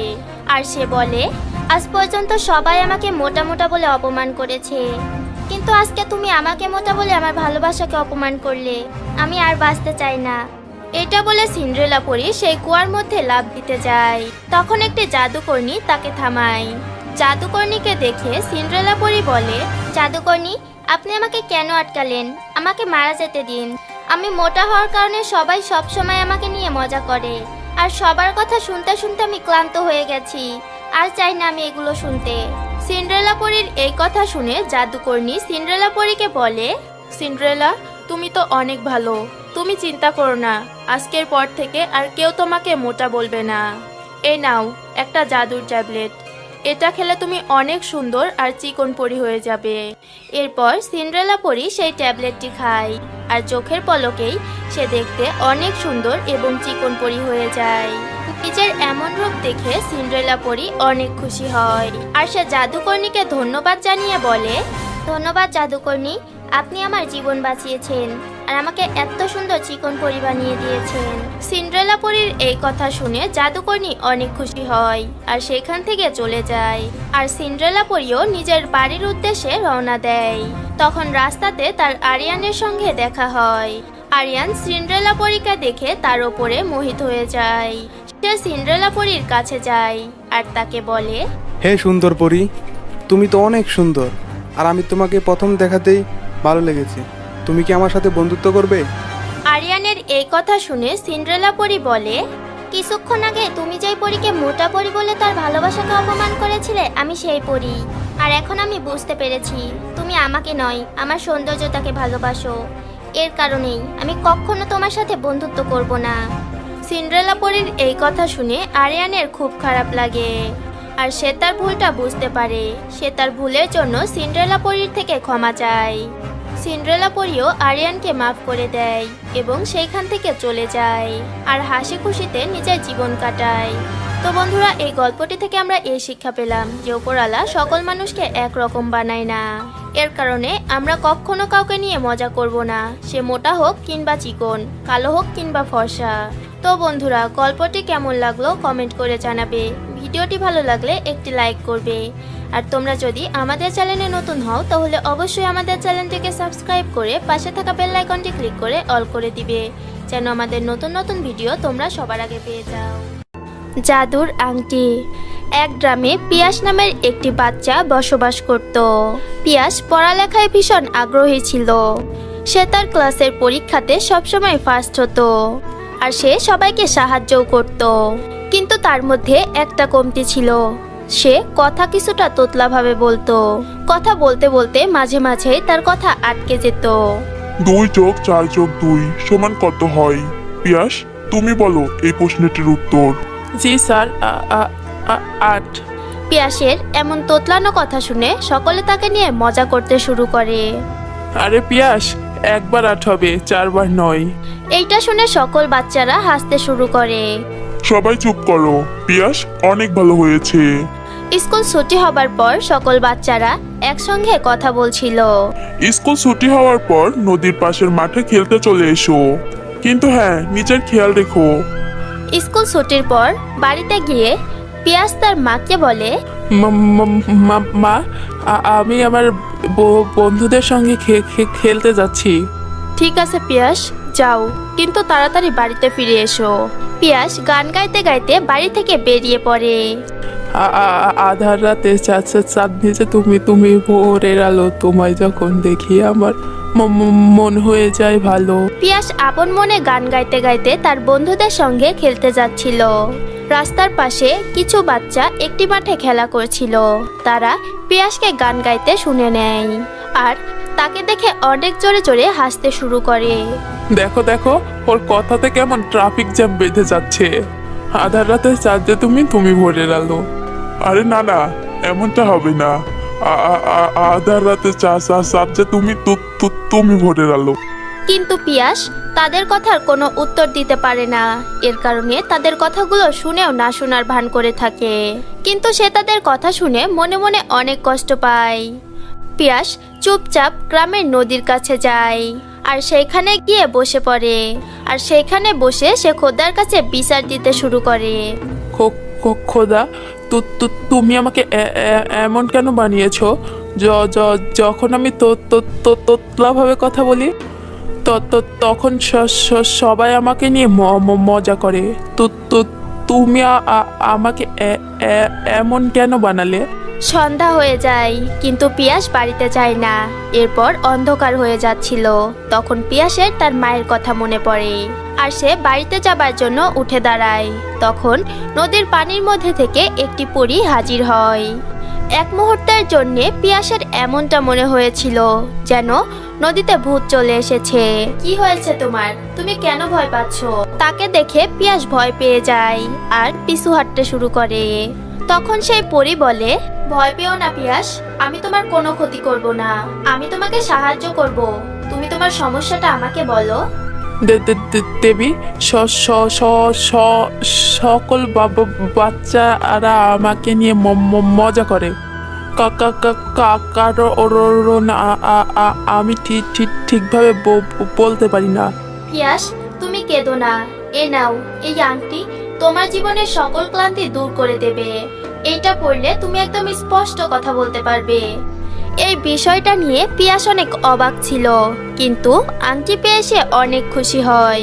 আর যখনই সে সেই আংটিটা পরে, তখন সেই পরী হঠাৎ করেই অদৃশ্য হয়ে যায়। একই পরী কোথায় গেল? ওকে পানির মধ্যে অদৃশ্য হয়ে গেল। তখন পিয়াস বুঝতে পারে যে সে একদম স্পষ্ট কথা বলছে, আর সে একজন স্বাভাবিক বাচ্চার মতো একদম ঠিক হয়ে যায় আর সবকিছু স্পষ্ট বলতে শুরু করে, কোনো তোতলানো ছাড়াই। তার কথা আর আটকায় না। আরে বাহ, সত্যি তো এটা চমৎকার হয়ে গেল। আমি একদম ঠিক হয়ে গেছি আর এখন একদম তোতলাচ্ছি না। ধন্যবাদ পরী, তোমার কারণে আমার জীবনের সকল ক্লান্তি দূর হয়ে গেল। এখন আর কেউ আমাকে নিয়ে মজা করবে না। এরপর পিয়াস সেখান থেকে চলে যায়, আর রাস্তার মধ্যে সে গান গাইতে গাইতে বাড়িতে যাচ্ছিল। আধার রাতের যাচ্ছে তুমি ভোরের আলো তোমার। আর আশেপাশের সকলেই পিয়াসের মুখ থেকে স্পষ্ট কথা শুনে ভীষণ অবাক হয়। আর পিয়াস এই খুশির খবরটা দেওয়ার জন্য সোজা তার মায়ের কাছে যায়। বাড়িতে পৌঁছে সে জোরে জোরে তার মাকে ডাকতে শুরু করে। মা, কোথায় তুমি? মা দেখো, আমি একদম ঠিক হয়ে গেছি। বলার সময় আমার কথা আর আটকায় না, আমি আর তোতলাই না। মা, কোথায় গেলে তুমি? আরে পিয়াস, তুমি তো আর তোতলাচ্ছ না। হঠাৎ করে তোমার কথা এমন ঠিক হয়ে গেল কিভাবে? যাই হোক, আমি অনেক খুশি। তুমি এইভাবে হাসি খুশিতে জীবন কাটাও। পিয়াসকে এমন স্পষ্ট কথা বলতে দেখে পিয়াসের মাও অনেক খুশি হয়। পিয়াস এই খুশির খবরটি তার বন্ধুদেরকেও বলতে চাইছিল। মা, আমি আমার সকল বন্ধুদের বলতে যাচ্ছি যে আমার কথা আর তোতলাই না, আমি এখন একদম স্পষ্ট কথা বলি। খুশি হয়ে পিয়াস তার বন্ধুদেরকে এটা বলার জন্য দৌড়ে যাচ্ছিল। তখন রাস্তার মধ্যে হঠাৎ করে তার আঙ্গুল থেকে আংটিটি পড়ে যায়। আর হঠাৎ করে সে খেয়াল করে যে তার আঙ্গুলে আংটি নেই। এইটা দেখে পিয়াস অনেক চিন্তিত হয়ে পড়ে আর অনেক জোরে জোরে কাঁদতে শুরু করে। একই, আমার আংটিটা কোথায় গেল? কোথায় পড়ে গেল আমার জাদুর আংটি? এখন সবাই আবার আমাকে নিয়ে মজা করবে, আমি আবার তোতলাতে শুরু করব। তখন সেই রাস্তা দিয়ে একটি জমিদার যাচ্ছিল। জমিদার পিয়াসকে কাঁদতে দেখে তার কাছে যায় আর জিজ্ঞাসা করে, আরে এই বাচ্চা, তোমার কি হয়েছে? তুমি এখানে কাঁদছো কেন? তোমার মা কি তোমাকে মেরেছে? না না আঙ্কেল, আমার একটা আংটি হারিয়ে গেছে। ওই আংটিটা আমার জন্য অনেক দামি ছিল, কিন্তু জানি না হঠাৎ করে এটা আমার হাত থেকে পড়ে গেল কিভাবে। পিয়াসকে দেখে জমিদারের মনে পড়ে যে এ তো সেই বাচ্চা যে তাকে অ্যাক্সিডেন্ট হওয়ার থেকে বাঁচিয়েছিল। জমিদারের যখনই সেই কথাটি মনে পড়ে, সে সবার আগে পিয়াসকে ধন্যবাদ জানায়। বাবা, হয়তো তোমার মনে নেই, কিন্তু তুমি একদিন আমাকে অনেক বড় সাহায্য করেছিলে। ওই দিন যদি তুমি না থাকতে, তাহলে আজকে হয়তো আমি বেঁচেই থাকতাম না। আমি তোমার আংটিটি খুঁজতে তোমাকে অবশ্যই সাহায্য করব। তুমি চিন্তা করো না, আমি আছি তো তোমার সাথে। জমিদার তার সকল কাজ ফেলে রেখে পিয়াসের সঙ্গে পিয়াসের আংটিটি খুঁজতে শুরু করে। অনেকক্ষণ খোঁজাখুঁজি করার পর সেই আংটিটি তারা পেয়ে যায়। এরপর পিয়াস নোটিস করে যে সে সেই আংটিটি ছাড়াই এখন স্পষ্টভাবে কথা বলতে পারছে। এইসব কিছু দেখে সে অনেক খুশি হয় আর সে পরীকে মনে মনে ধন্যবাদ জানায় আর সোজা নিজের বন্ধুদের কাছে এই খুশির খবরটি দিতে চলে যায়। তো বন্ধুরা, আজকের গল্পটি কেমন লাগলো অবশ্যই কমেন্ট করে জানাবে। ভিডিওটি ভালো লাগলে অবশ্যই একটি লাইক করবে এবং তোমরা যদি আমাদের চ্যানেলে নতুন হও তাহলে অবশ্যই আমাদের চ্যানেলটিকে সাবস্ক্রাইব করে পাশে থাকা বেল আইকনটি ক্লিক করে অল করে দিবে, যেন আমাদের নতুন নতুন ভিডিও তোমরা সবার আগে পেয়ে যাও। তো বন্ধুরা, দেখা হবে নতুন কোনো ভিডিওতে নতুন কোনো গল্প নিয়ে। ততক্ষণের জন্য বাই। ভালো থেকো, সুস্থ থেকো এবং নিজের শরীরের প্রতি খেয়াল রেখো। আনন্দপুর নামক একটি গ্রামে সিন্ড্রেলা তার মা কবিতার সঙ্গে বসবাস করত। সিন্ড্রেলা দেখতে ভীষণ সুন্দর ছিল। সিন্ড্রেলার মা কবিতা জামা কাপড় সেলাই করে নিজের সংসার চালাতো। আনন্দপুর নামক সেই রাজ্যের মহারানী একদিন রাজ্যের সকল মেয়েদের জন্য একটি পার্টির আয়োজন করে, কারণ সেই দিনটি ছিল মহারানীর ছেলে জুবাইরের জন্মদিন। শোনো শোনো শোনো, পরের মাসের 2 তারিখে আমাদের প্রিয় রাজকুমারের জন্মদিন। এর কারণেই রাজ্যের সকল মানুষদেরকে আমন্ত্রণ করা হলো। সবাই অবশ্যই আসবেন, অবশ্যই আসবেন, অবশ্যই আসবেন। এইটা শুনে গ্রামের সকল মেয়েরা খুশিতে নাচতে শুরু করে। আরে বাহ, পার্টি হবে, অনেক মজা হবে। তুমি কি পরবে রিয়া? আমার বাবা তো আমাকে সোনালী কালার লেহেঙ্গা কিনে দিয়েছে, আর আমি পার্টিতে ওইটাই পরবো। ও তাই, আমি তো আমার রেড কালারের ফ্রকটা পরবো। আচ্ছা, তুমি কি পরবে সিন্ড্রেলা? আরে, একে কি জিজ্ঞাসা করছো? ও তো অনেক গরিব, ও দুমুঠো খেতে পাই, এইটাই অনেক বড় কথা। ও হ্যাঁ, তুমি সত্যিই বলেছো। ও তো প্রতিদিন ছেঁড়া ফাটা কাপড় পরে, ও ফ্রক কোথায় পাবে? এইটা বলে সকল মেয়েরা সিন্ড্রেলাকে নিয়ে মজা করতে শুরু করে, আর সিন্ড্রেলা কষ্ট পেয়ে উদাস মনে বাড়িতে চলে যায়। মা সিন্ড্রেলা, তুই এত হতাশ কেন?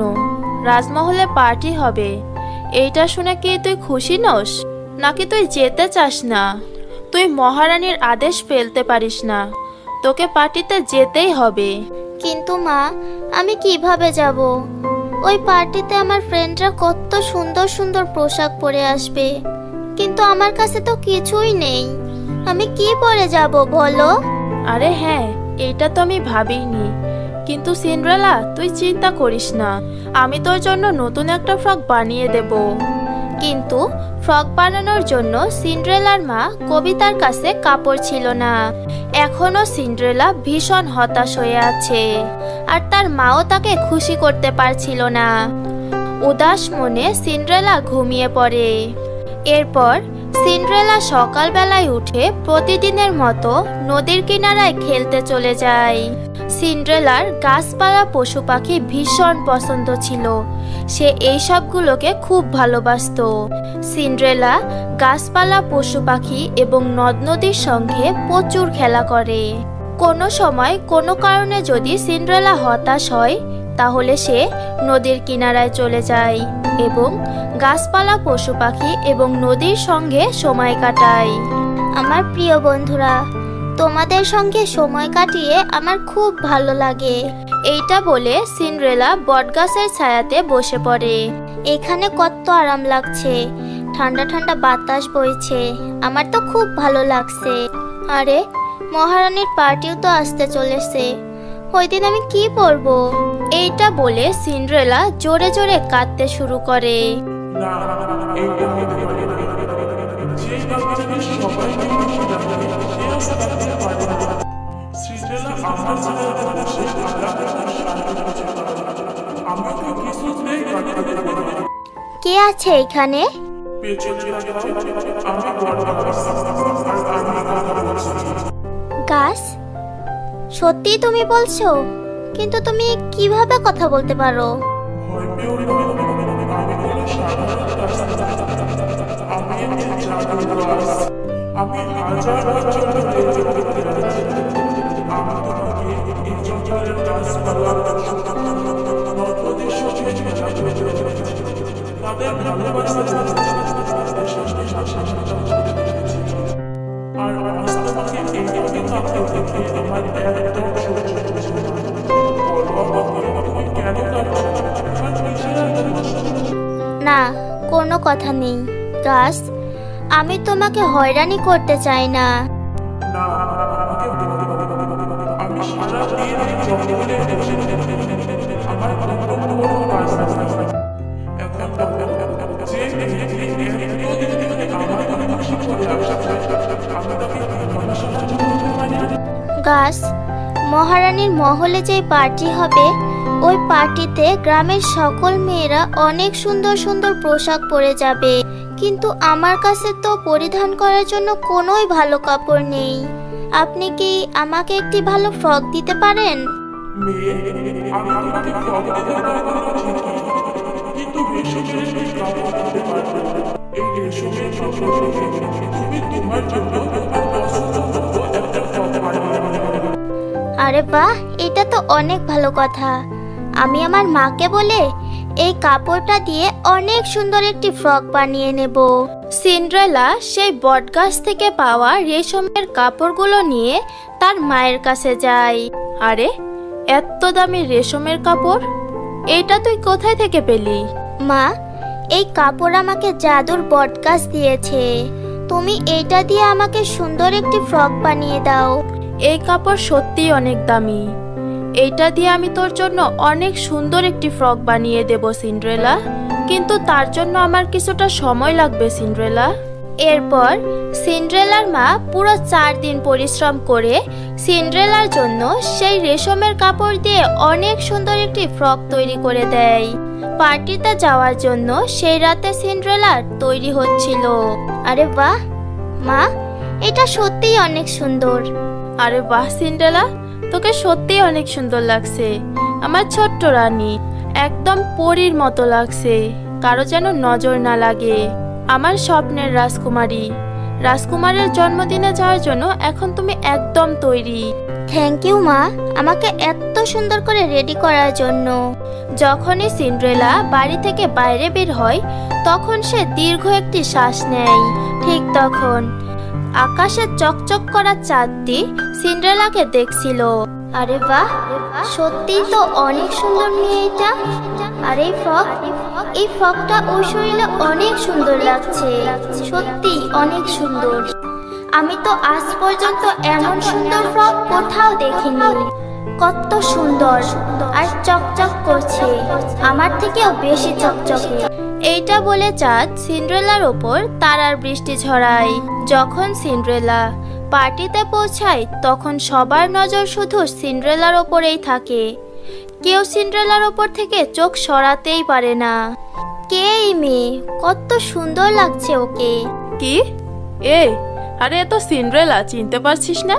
আরে ওর ফ্রকটা তো দেখো কত চকচক করছে। ওর গরিব মা এত দামি ফ্রক কোথায় থেকে কিনলো, আর টাকাই বা কোথায় পেলো? রাজ্যের সবাই রাজকুমারের জন্মদিনে উপস্থিত ছিল। রাজকুমার কেক কাটতে যাচ্ছিল। ঠিক তখন তার চোখ পড়ে সিন্ড্রেলার ওপর, আর সে তার মাকে বলে, মা, কে? বাবা, আমি জানি না একে, কিন্তু যেই হোক এই পার্টিতে ও চকচকে একটি তারার মতো লাগছে। মা, আমি কি ওকে কেক কাটার সময় আমার সঙ্গে থাকতে বলতে পারি? হ্যাঁ, কেন নয় বাবা। সিপাহী, ওই সুন্দর মেয়েটাকে আমাদের কাছে নিয়ে এসো। এই যে মিষ্টি মেয়ে, তুমি কি আমার ছেলের সঙ্গে কেক কাটবে? হ্যাঁ, কেন নয় মহারানী। এইভাবেই সেই মুহূর্তটি সিন্ড্রেলার জীবনের সব থেকে খুশির মুহূর্ত হয়ে যায়। যখন রাজকুমার কেক কাটছিল তখন সিন্ড্রেলা রাজকুমারের একদম কাছে দাঁড়িয়েছিল। রাজকুমার কেক কেটে সবার আগে সিন্ড্রেলাকেই কেক খাওয়ায়।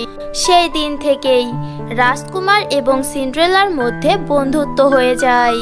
তো বন্ধুরা, তোমরা দেখলে তো সিন্ড্রেলার জাদুর ফ্রগের গল্পটি। তো বন্ধুরা, এই গল্পটি থেকে আমরা কি শিক্ষা পেলাম? এই গল্পটি থেকে আমরা এই শিক্ষা পেলাম যে কোনো ভালো এবং সৎ মানুষ যদি কখনো হতাশ হয় তাহলে সবাই তার পাশে দাঁড়ায়। তো বন্ধুরা, এর জন্যই আমাদের সব সময় সৎ এবং ভালো হয়ে চলতে হবে। তো বন্ধুরা, কেমন লাগলো তোমাদের এই গল্পটি অবশ্যই কমেন্ট করে জানাবে। আর ভিডিওটি ভালো লাগলে অবশ্যই একটি লাইক করবে। আর তোমরা যদি আমাদের চ্যানেলে নতুন হও তাহলে অবশ্যই আমাদের চ্যানেলটিকে সাবস্ক্রাইব করবে আর পাশে থাকা বেল আইকনটি ক্লিক করে অল করে দিবে, যেন আমাদের নতুন নতুন ভিডিও তোমরা সবার আগে পেয়ে যাও। তো বন্ধুরা, আজকে এই পর্যন্তই। দেখা হবে নতুন কোনো ভিডিওতে নতুন কোনো গল্প নিয়ে। ততক্ষণের জন্য ভালো থেকো, সুস্থ থেকো এবং নিজের শরীরের প্রতি খেয়াল রেখো।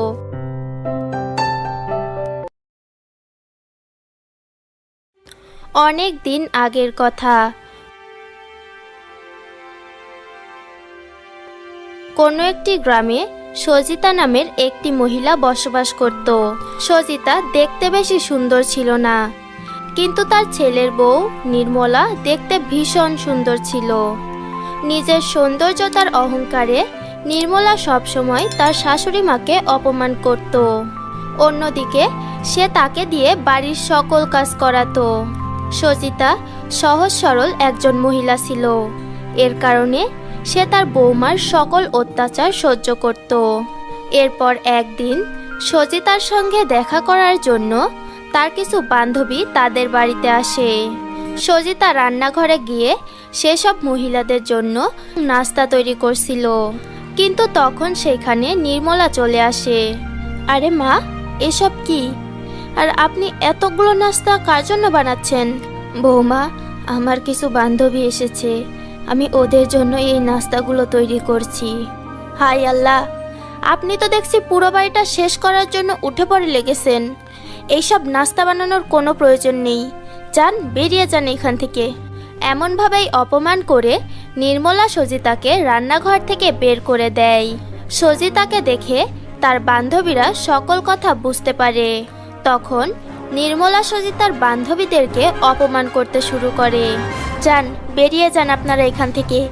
এইভাবে অপরিচিত মানুষ বাড়িতে আসাটা আমার একদম পছন্দ নয়।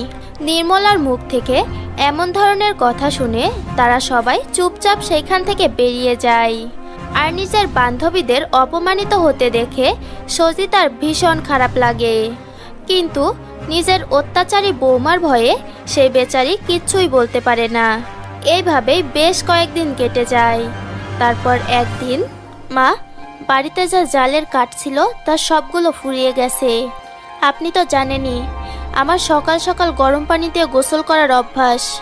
এর কারণে আপনি জঙ্গলে গিয়ে কিছু কাঠ কেটে নিয়ে আসুন। কিন্তু বৌমা, আজকে আমার শরীরটা ভালো নেই, আমি 2-1 দিন বিশ্রাম করি, তারপর না হয় জঙ্গলে গিয়ে কাঠ কেটে আনবো। না না, আমি কোনো রকম বাহানা শুনতে চাই না, আপনাকে আজকেই কাঠ কেটে নিয়ে আসতে হবে, নয়তো আমার থেকে খারাপ আর কেউ হবে না। উঠুন তাড়াতাড়ি আর যান। এইটা বলে নির্মলা সজিতার হাত ধরে তাকে জোর করে বিছানা থেকে উঠিয়ে দেয়। বেচারি সজিতা কষ্ট ভরা মনে কুড়ালটা হাতে নিয়ে জঙ্গলের দিকে চলে যায় কাঠ কাটার জন্য। অনেকক্ষণ পরিশ্রম করার পর সজিতা অনেকগুলো কাঠ কেটে এক জায়গায় করে। কিন্তু যখনই সে সেই কাঠের বোঝা মাথায় নিয়ে বাড়ির দিকে উদ্দেশ্য করে রওনা হয়, তখন প্রচণ্ড গরম থাকার কারণে হঠাৎ করেই তার মাথা ঘুরে যায় এবং সে অজ্ঞান হয়ে মাটিতে পড়ে যায়। ঠিক তখন সেই দিক দিয়ে একটি জাদুকর্ণী যাচ্ছিল। তার নজর পড়ে সজিতার উপর। আরে, এই বেচারি মহিলাটা কে? একে দেখে তো মনে হচ্ছে এর অবস্থা ভীষণ খারাপ, কিন্তু এই জঙ্গলে কি করতে এসেছে? এরপর জাদুকর্ণী তার জাদু শক্তি দিয়ে সজিতার ব্যাপারে সবকিছু জানতে পারে। ও আচ্ছা, তাহলে এর দরজাল বউ এর ওপর অত্যাচার করে। ওকে তো শিক্ষা দিতেই হবে, নয়তোবা সারা জীবন ওই বেচারি মহিলাটার ওপর এইভাবেই অত্যাচার করবে। এইটা বলে জাদুকর্ণী তার মাথা থেকে কিছু চুল ছিঁড়ে নেয় এবং সেই চুলগুলো সজিতার মাথাতে লাগিয়ে দেয়। আর তারপর দেখতে দেখতেই সজিতার চুল ভীষণ বড় হয়ে যায় এবং এর সাথে সাথে সজিতা ভীষণ সুন্দর হয়ে যায়। এরপর জাদুকর্ণী সেইখান থেকে অদৃশ্য হয়ে যায়। জাদুকর্ণী যাওয়ার সাথে সাথেই সজিতার জ্ঞান ফিরে আসে। নিজের চেহারার এমন পরিবর্তন দেখে সজিতা ভীষণ অবাক হয়। তখন হঠাৎ করেই তার চুলগুলো পাখাতে পরিণত হয়ে যায় এবং সজিতা সেই কাঠের বোঝা নিয়ে বাতাসে উড়তে শুরু করে। এইটা দেখে সজিতা ভীষণ আশ্চর্য হয়ে যায়। আরে, এইটা কিভাবে সম্ভব? হঠাৎ করেই আমি এত সুন্দর হয়ে গেলাম, আর আমি বাতাসে কিভাবে উড়ছি? দেখতে দেখতে সজিতা তার বাড়িতে পৌঁছে যায়। সজিতার মধ্যে এত বড় পরিবর্তন আসতে দেখে নির্মলার চোখ একদম ছানা বড়া হয়ে যায়। আরে, আমার এত কুৎসিত শাশুড়িটা হঠাৎ করে এত সুন্দর হয়ে গেল কিভাবে? সজিতার সৌন্দর্যতা দেখে নির্মলার মনে মনে ভীষণ হিংসা হয়। এর পরের দিন নির্মলার বাড়িতে তার অনেকগুলো বান্ধবী আসে দাওয়াত খাবার জন্য। মা, আমার বান্ধবীরা এসেছে আমাদের বাড়িতে নিমন্ত্রণ খেতে, আপনি যান, তাড়াতাড়ি গিয়ে ওদের জন্য খাবার বানিয়ে নিয়ে আসুন। আর হ্যাঁ, একটা কথা ভালোভাবে মাথায় ঢুকিয়ে নিন, যদি খাবারে কোনো কমতি হয়েছে না, তাহলে আমার থেকে খারাপ কেউ হবে না, বুঝে গেছেন তো আপনি? এখন যান, রান্নাঘরে যান। নির্মলা তার শাশুড়ির ওপর আদেশ জারি করছে। এইটা দেখে তার সকল বান্ধবীরা তার ভীষণ প্রশংসা করে। কেন গো বৌমা, সেদিন তো তুমি আমার সকল বান্ধবীদেরকে অপমান করে এখান থেকে তাড়িয়ে দিয়েছিলে, আর এর কারণেই আজকে আমি তোমার বান্ধবীদেরকেও এই বাড়িতে থাকতে দেব না। এই, তোমরা সবাই শোনো, যাও, এই মুহূর্তে এখান থেকে বেরিয়ে যাও, নয়তো কিন্তু একদম ভালো হবে না তোমাদের সাথে। সজিতার মুখ থেকে এমন ধরনের কথা শুনে নির্মলা ভীষণ রেগে যায় এবং সে ভীষণ অবাকও হয়। মা, মনে হচ্ছে আপনার বেশি তেল হয়ে গেছে, দাঁড়ান, এক্ষুনি মজা বুঝাচ্ছি আপনাকে। এইটা বলে নির্মলা তার শাশুড়িকে মারার জন্য অনেক বড় একটি লাঠি নিয়ে আসে, কিন্তু তখন সজিতার লম্বা লম্বা চুলগুলো নির্মলাকে আষ্টে পিষ্টে ধরে আর তাকে অনেক জোরে জোরে তুলে তুলে মাটিতে আছড়াতে থাকে। ওরে মা, মরে গেলাম, কেউ বাঁচাও আমাকে। নির্মলা সাহায্যের জন্য তার বান্ধবীদের ডাকে, কিন্তু নির্মলার শাশুড়ির চুলের এমন জাদু দেখে তার সকল বান্ধবীরা ভীষণ ভয় পেয়ে যায় এবং সেইখান থেকে পালিয়ে যায়। আরে, তোমরা সবাই কোথায় পালাচ্ছ? কেউ তো আমাকে বাঁচাও। মা, দয়া করে আপনি আমাকে মাফ করে দিন, আমি আর কখনো আপনার সঙ্গে শয়তানি করব না। নির্মলাকে এমনভাবে মাফ চাইতে দেখে সজিতা তাকে ছেড়ে দেয়। সেই দিনের পর থেকে নির্মলা একদম ভালো হয়ে যায় এবং এরপর কখনো তার শাশুড়িকে হয়রানি করার সাহস দেখায়নি। এইভাবেই সবকিছু ঠিক হয়ে যায় এবং সজিতা সুখে জীবনযাপন করতে শুরু করে। ফ্রেন্ডস, আজকে তোমাদের যে গল্পটি শোনাতে যাচ্ছি সেই গল্পটি হচ্ছে সৎ বোন এবং জাদুর ফ্রগের গল্প। তো চলো বন্ধুরা, দেরি না করে দেখে আসি সৎ বোন এবং জাদুর ফ্রগের গল্পটি। অনেক দিন আগের কথা, কোনো একটি গ্রামে চাঁদনি তার সৎমা বিমলা এবং সৎ বোন কমলার সঙ্গে বসবাস করত। দুই মা মেয়ে চাঁদনির ওপর ভীষণ অত্যাচার করত, কিন্তু চাঁদনি ছিল একজন সহজ সরল আর অনেক ভালো মনের একজন মেয়ে। এর কারণে সে তার সৎমা এবং সৎ বোনের বিরুদ্ধে কোনোদিন প্রতিবাদ করেনি। এরপর একদিন বিমলা এবং কমলা কোনো একটি বিয়ের অনুষ্ঠানে যাওয়ার জন্য রেডি হচ্ছিল। তাদের দুজনকে রেডি হতে দেখে চাঁদনি তাদেরকে বলে, মা, আমিও বিয়ের অনুষ্ঠানে যেতে চাই, তোমরা দুজন আমাকেও তোমাদের সাথে করে নিয়ে যাও। আরে, তোকে বিয়েতে নিয়ে গিয়ে আমরা লজ্জিত হব নাকি? আগে নিজের চেহারাটা দেখ, তুই কোথায় কয়লার মতো কালো আর আমরা দুধের মতো সাদা। আমাদের সাথে তুই গেলে আমাদের দেখে মানুষ হাসাহাসি করবে, এর কারণে তুই বাড়িতেই থাক। তাদের মুখ থেকে এমন কথা শুনে চাঁদনি ভীষণ কষ্ট পায়। এরপর তারা দুই মা মেয়ে বিয়ের অনুষ্ঠানে চলে যায়। এরপর তারা দুই মা মেয়ে বিয়ের অনুষ্ঠানে গিয়ে সেইখানে থাকা বিভিন্ন রকম পদের খাবার খেতে শুরু করে। আরে বাহ কমলা, এই মিষ্টিটা তো খেতে অনেক সুন্দর। আচ্ছা, একটা কাজ করব, কিছু মিষ্টি চুরি করে বাড়িতে নিয়ে যাব, আর এখানে তো সবাই নিজেদের কাজে ব্যস্ত, কেউ বুঝতে পারবে না। হ্যাঁ মা, তুমি ঠিকই বলেছো, এখান থেকে অনেক মিষ্টি নিয়ে যাব আমরা, আর পুরো 2 দিন ধরে মজা করে খাবো। এরপর তারা অনেক মিষ্টি চুরি করে আর তাদের ব্যাগে লুকিয়ে সেগুলো বাড়িতে নিয়ে আসে। কিন্তু সেই রাতে এলাকার একটি কুত্তা তাদের বাড়িতে ঢুকে পড়ে আর রান্নাঘরে থাকা সকল মিষ্টিগুলো খেয়ে সেইখান থেকে পালিয়ে যায়। পরের দিন রান্নাঘরে গিয়ে বাসনপত্র এলোমেলো এবং মিষ্টি না পেয়ে বিমলা ভীষণভাবে রেগে যায়। আরে আমাদের রান্নাঘরের এই অবস্থা করলো কে? আর সকল মিষ্টিগুলোই বা গেল কোথায়? মা, আমার তো মনে হয় সব মিষ্টিগুলোই চাঁদনির বাচ্চাই খেয়েছে। একে আমরা বিয়েতে নিয়ে গিয়েছিলাম না, তাই হয়তো সকল মিষ্টিগুলো চুরি করে খেয়ে নিয়েছে। আরে না না, আমি মিষ্টিগুলো খাইনি। সত্যি আমি এ ব্যাপারে কিছুই জানি না। মনে হয় রাত্রে কেউ বাড়িতে ঢুকে পড়েছিল আর সেই মিষ্টিগুলো খেয়ে নিয়েছে। রাত্রিবেলায় আমি কুকুরের আওয়াজ শুনতে পেয়েছিলাম। ও আচ্ছা, তাহলে আমাদের বাড়িতে কুত্তা ঢুকেছিল।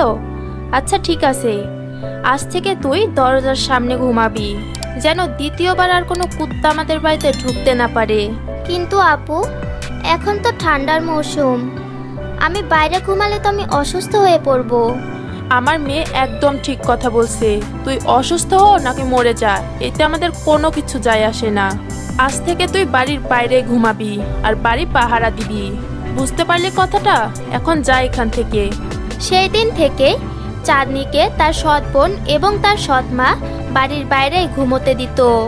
বেচারি চাঁদনি পুরো রাত ঠান্ডায় কাঁপতো। এমনই একদিন চাঁদনি বাইরে শুয়ে থেকে ঠান্ডায় কাঁপছিল। ঠিক সেই সময় সেই দিক দিয়ে একটি ডাইনি যাচ্ছিল আর তার নজর পড়ে চাঁদনির ওপর। সে ভীষণ ভালো মনের একজন ডাইনি ছিল। চাঁদনিকে ঠান্ডায় কাঁপতে দেখে চাঁদনির ওপর তার ভীষণ মায়া হয়। ঠিক সেই সময় সেই ডাইনি চাঁদনির সেই পুরনো ফ্রকটিকে একটি নতুন জাদুর ফ্রকে পরিণত করে দেয়। দেখতে দেখতে চাঁদনি ভীষণ সুন্দর হয়ে যায় আর তার ঠান্ডা লাগাও কমে যায়। এরপর সেই ডাইনিটা সেখান থেকে চলে যায়। পরের দিন সকালে যখন চাঁদনি ঘুম থেকে ওঠে, তখন তার শরীরে এত সুন্দর ফ্রক দেখে তার বিশ্বাসই হচ্ছিল না। তখন হঠাৎ করে এই ফ্রকটি বলে ওঠে, শোনো চাঁদনি, তুমি ভয় পেও না, তোমাকে সাহায্য করার জন্যই আমাকে পাঠানো হয়েছে। আজকে থেকে তোমার যখন যে জিনিসটার প্রয়োজন হবে সেটা আমার থেকে চেয়ে নিও। এইটা শুনে চাঁদনি ভীষণ খুশি হয়। কিন্তু তখন সেখানে কমলা এবং বিমলা চলে আসে। চাঁদনির এমন আশ্চর্য রূপ দেখে তাদের মা মেয়ের চোখ একদম ছানা বড়া হয়ে যায়। আরে চাঁদনি, তুই হঠাৎ করে এত সুন্দর কিভাবে হয়ে গেলি? আর তোর কাছে এত সুন্দর ফ্রগই বা কোথায় থেকে এলো? আসলে আমিও জানি না যে এসব কিভাবে হয়ে গেছে। আচ্ছা, তাহলে তুইও জানিস না? আচ্ছা ঠিক আছে, ব্যাপার না, এই ফ্রকটা আমাকে দিয়ে দে।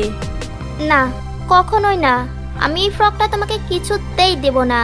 এইটা শুনতেই তাদের দুই মা মেয়ের চোখ মুখ রাগে একদম লাল হয়ে যায় আর তারা দুইজন চাঁদনির শরীর থেকে সেই ফ্রকটি কেড়ে নেওয়ার চেষ্টা করে।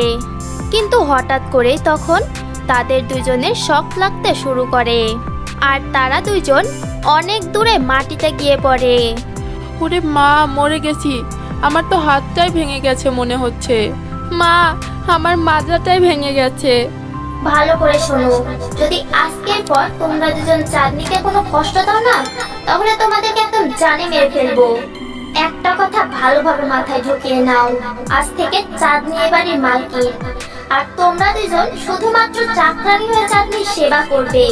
সেই জাদুর ফ্রককে তারা দুই মা মেয়ে ভীষণ ভয় পায় আর তার কথাগুলো মেনে নেয়। আর পরের দিন থেকেই সেই বাড়ির চাকরানি হয়ে চাঁদনির অনেক খেজমত করতে শুরু করে। হঠাৎ করেই নিজের জীবনে এত বড় পরিবর্তন আসতে দেখে চাঁদনি ভীষণ খুশি হয়। সেই দিনের পর থেকে চাঁদনির জীবনে কখনো কোনো কষ্ট আসেনি আর সে অনেক সুখে নিজের জীবন কাটাতে শুরু করে। তো তোমরা দেখলে তো বন্ধুরা জাদুর ফ্রক এবং সৎ বোনের গল্পটি। তো বন্ধুরা, এই গল্পটি থেকে আমরা কি শিক্ষা পেলাম? এই গল্পটি আমাদের এই শিক্ষা দেয় যে খারাপ মানুষের পরিণতি সবসময় খারাপই হয় আর যারা মানুষের ওপর অত্যাচার করে তাদের শাস্তি তারা একদিন না একদিন ঠিকই পায়। তো বন্ধুরা, গল্পটি কেমন লাগলো অবশ্যই কমেন্ট করে জানাবে। ভিডিওটি ভালো লাগলে অবশ্যই একটি লাইক করবে আর তোমরা যদি আমাদের চ্যানেলে নতুন হও তাহলে অবশ্যই আমাদের চ্যানেলকে সাবস্ক্রাইব করবে। এবং পাশে থাকা বেল আইকনটি ক্লিক করে অল করে দিবে, যেন আমাদের নতুন নতুন ভিডিও তোমরা সবার আগে পেয়ে যাও। টেকো পরি, পরিলোক, যেখানে সকল পরীরা সুখে জীবনযাপন করত। সেইখানেই একটি নতুন পরী পরিলোকে থাকার জন্য এসেছিল। আমি তোমাদের সবাইকে একটা নতুন পরীর সঙ্গে পরিচয় করানোর জন্য এখানে ডেকেছি। এর নাম টেকো পরী, আর এখন থেকে ও আমাদের সঙ্গে এই পরিলোকেই থাকবে। রানী পরি, সত্যি যদি ও একটা পরি হয় তাহলে ওর মাথায় চুল নেই কেন? আমাদের মধ্যে তো কেউ এমন দেখতে না। ও ঠিকই বলেছে রানী পরী, ওকে তো কোনো দিক দিয়েই পরীর মতো লাগে না। আপনি ওকে কেন পরিলোকে নিয়ে এসেছেন? পরিলোকে কত সুন্দর সুন্দর পরীরা থাকে, একে এখানে রাখা উচিত নয়। এ যদি এখানে থাকে তাহলে সকল পরীরা আমাদের দেখে হাসবে। সব পরীরা একরকম হয় না, কাউকে দেখে আমাদের হাসা উচিত নয়। আমি তোমাদের থেকে এটা কখনোই আশা করি না। আজ থেকে টেকো পরী আমাদের সাথে এই পরিলোকেই থাকবে, আর আমি তোমাদের সবার থেকে এইটাই আশা করছি যে তোমরা টেকো পরীর সাথে মিলেমিশে থাকবে। জি রানী পরি। এইটা বলে সকল পরীরা গোমরা মুখ করে সেইখান থেকে চলে যায়। পরের দিন যখন রাশি পরী ফুলবাগানে ফুলের গাছে পানি দিচ্ছিল, ঠিক তখন টেকো পরী সেখানে আসে আর রাশি পরীকে বলে, রাশি পরি, আমি কি তোমাকে সাহায্য করব? আমারও ফুলে পানি দিতে। টেকো পরি, এই ফুল গাছে পানি দিয়ে তুমি কি এই ফুল গাছকে তোমার মতো টেকো বানাতে চাও? যাও এখান থেকে, আমাকে আমার কাজ করতে দাও। তোমার সাথে কথা বলার সময় নেই আমার। খোদা না করুক আমি তোমার সাথে তোমার মতো টেকো হয়ে যাই। এরপর টেকো পরী সেইখান থেকে চলে যায়। বাগানের মধ্যে কিছু পরী একসঙ্গে কথা বলছিল। তোমরা সবাই কি কথা বলছো? আমি কি তোমাদের সাথে বসতে পারি? টেকো পরী, আমরা সবাই আমাদের ব্যাপারে কথা বলছি, আর এইখানে তোমার কোনো প্রয়োজন নেই। তুমি শুধু এই পরিলোকে থাকতেই পারো, আমাদের সাথে নয়। হ্যাঁ সোনা পরী, তুমি ঠিকই বলেছো। টেকো পরী, তুমি আমাদের থেকে দূরেই থাকো, আমরা তোমার সাথে কোনো কথা বলতে চাই না। আর এই গোটা পরিলোকে কেউ তোমার মতো টেকো পরী নেই, এর কারণে তুমি আমাদের থেকে দূরে থাকো। পরিলোকে কেউ আমাকে পছন্দ করে না। আরে আমিও তো একটা পরি, কেউ আমার বন্ধু হতে চায় না। মনে হয় এখান থেকে আমাকে চলে যেতে হবে। আমি শুধুমাত্র টেকো হওয়ার কারণে কেউ আমার সঙ্গে কথাও বলে না। আচ্ছা ঠিক আছে, আমি এখান থেকে চলে যাচ্ছি। আমার এখান থেকে চলে যাওয়াটাই ভালো হবে। এইটা বলে টেকো পরী সেইখান থেকে চলে যায়। পরের দিন, আচ্ছা তোমাদের মধ্যে কেউ কি টেকো পরীকে দেখেছো? আরে হ্যাঁ, কাল থেকে আমিও তো ওকে দেখিনি। আমি ওকে পরিলোক থেকে বাইরে যেতে দেখেছিলাম, এরপর থেকে তো ওকে কোথাও দেখতে পাচ্ছি না। মনে হয় ও চিরকালের জন্য এখান থেকে চলে গেছে।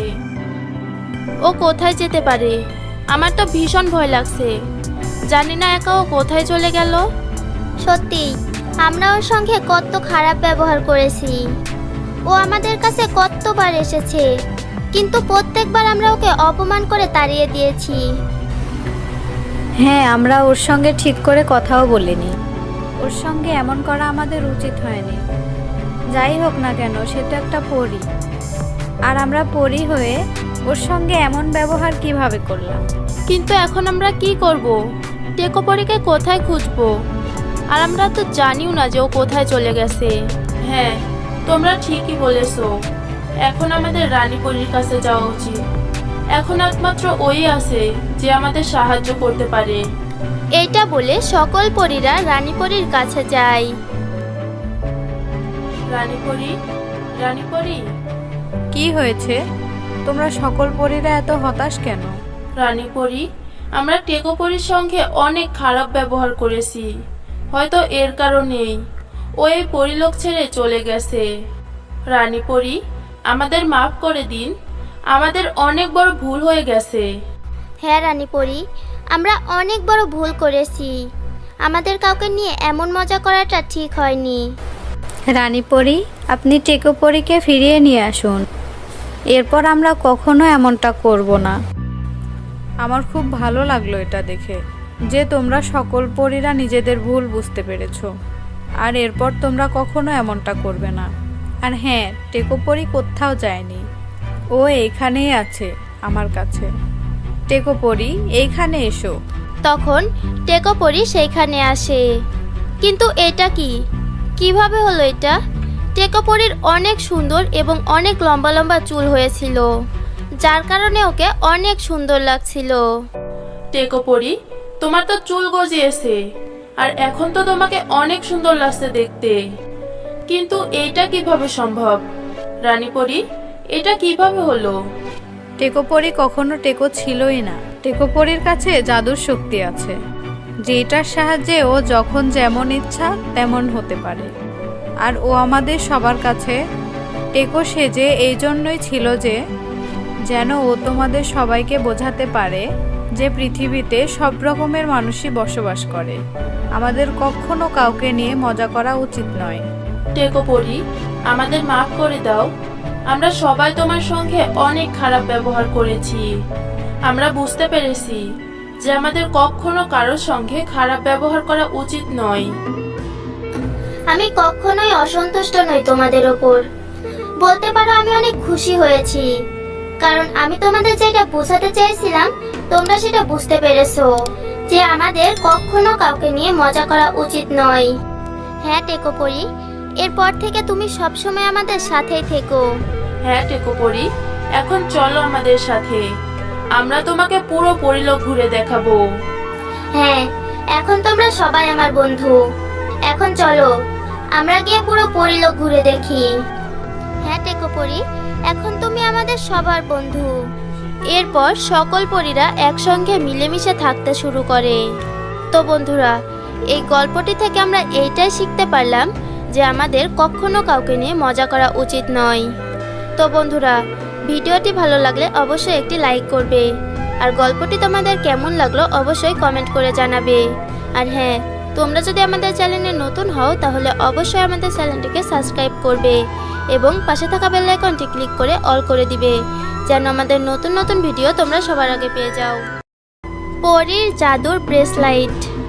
বোরকাপুর নামক একটি গ্রামে সোফা নামের একটি মেয়ে বসবাস করত, যার বাবা রাজু মাঠে কাজ করত আর তার মা রাধা তার সৎ মা ছিল।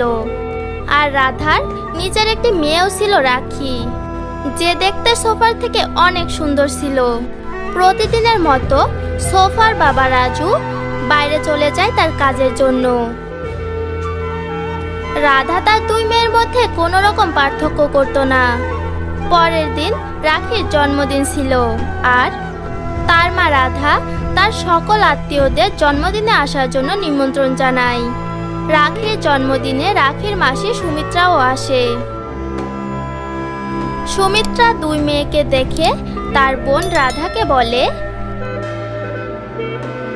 দিদি রাধা, তুই সোফাকেও কেন তোর সঙ্গে বাইরে নিয়ে যাস? তোর লজ্জা করে না? ও এতটা কালো দেখতে, আর আমাদের রাখি দেখতে কতটা সুন্দর। আরে না সুমিত্রা, আমার দুই মেয়ে দেখতে অনেক সুন্দর, তাহলে আমার কেন লজ্জা করবে? আরে না দিদি, আমি বলতে চাইছি এর কারণে বাইরের লোক তোমাদের নিয়ে অনেক হাসাহাসি করবে। এমনটা বলে সুমিত্রা সেখান থেকে চলে যায়, আর রাধা ভাবনায় পড়ে যায়। আর সে তার সামনে তার দুই মেয়েকে দেখে আর তাদের মধ্যে পার্থক্য করতে শুরু করে। পরের দিন থেকে রাধা দুই মেয়ের মধ্যে পার্থক্য করতে শুরু করে। সে নিজের মেয়ে রাখিকে নিয়ে বাইরে মেলায় বেড়াতে চলে যায় আর সোফাকে বলে, সোফা, আমি আর রাখি বাইরে বেড়াতে যাচ্ছি, তুই বাড়ির সকল কাজ করে রাখবি। আর হ্যাঁ, আমরা বাইরে থেকে খাবার খেয়ে আসবো। তোর আর তোর বাবার জন্য ফ্রিজে খাবার রাখা আছে, ওটাকে গরম করে খেয়ে নিবি। এমনটা বলে রাধা তার মেয়ে রাখিকে নিয়ে চলে যায়। এমনভাবে কিছুদিন কেটে যায়, আর সোফা এইটা বুঝতে পারলো যে তার মা রাখি এবং তার মধ্যে পার্থক্য করতে শুরু করেছে। আর এইটা দেখে সোফার একদম ভালো লাগে না। সে ভীষণ হতাশ হয়ে যায়। হতাশ হয়ে সে বাইরে একটি নদীর কাছে গিয়ে পৌঁছায়। ওই নদীর কাছে সোফা একটি গাছ দেখতে পেল। সেই গাছ অনেক বড় এবং আশ্চর্যজনক ছিল। সোফা সেই গাছের কাছে গিয়ে পৌঁছায়। সে সেইখানে গিয়ে পৌঁছে দেখে আশ্চর্যজনকভাবে সেই গাছে কোনো ফল ফুল নয়, অনেক সুন্দর সুন্দর ব্রেসলেট ঝুলছিল। সোফা সেগুলোকে দেখে আশ্চর্য হয়ে যায়। যখন সে সেই ব্রেসলাইটগুলো পাড়ার চেষ্টা করছিল, তখনই সেখানে আশ্চর্যজনকভাবে একটি পরী এসে হাজির হয়। যেই পরী তাকে বলে, এই ব্রেসলাইট আমি তোমাকে পেরে দিচ্ছি।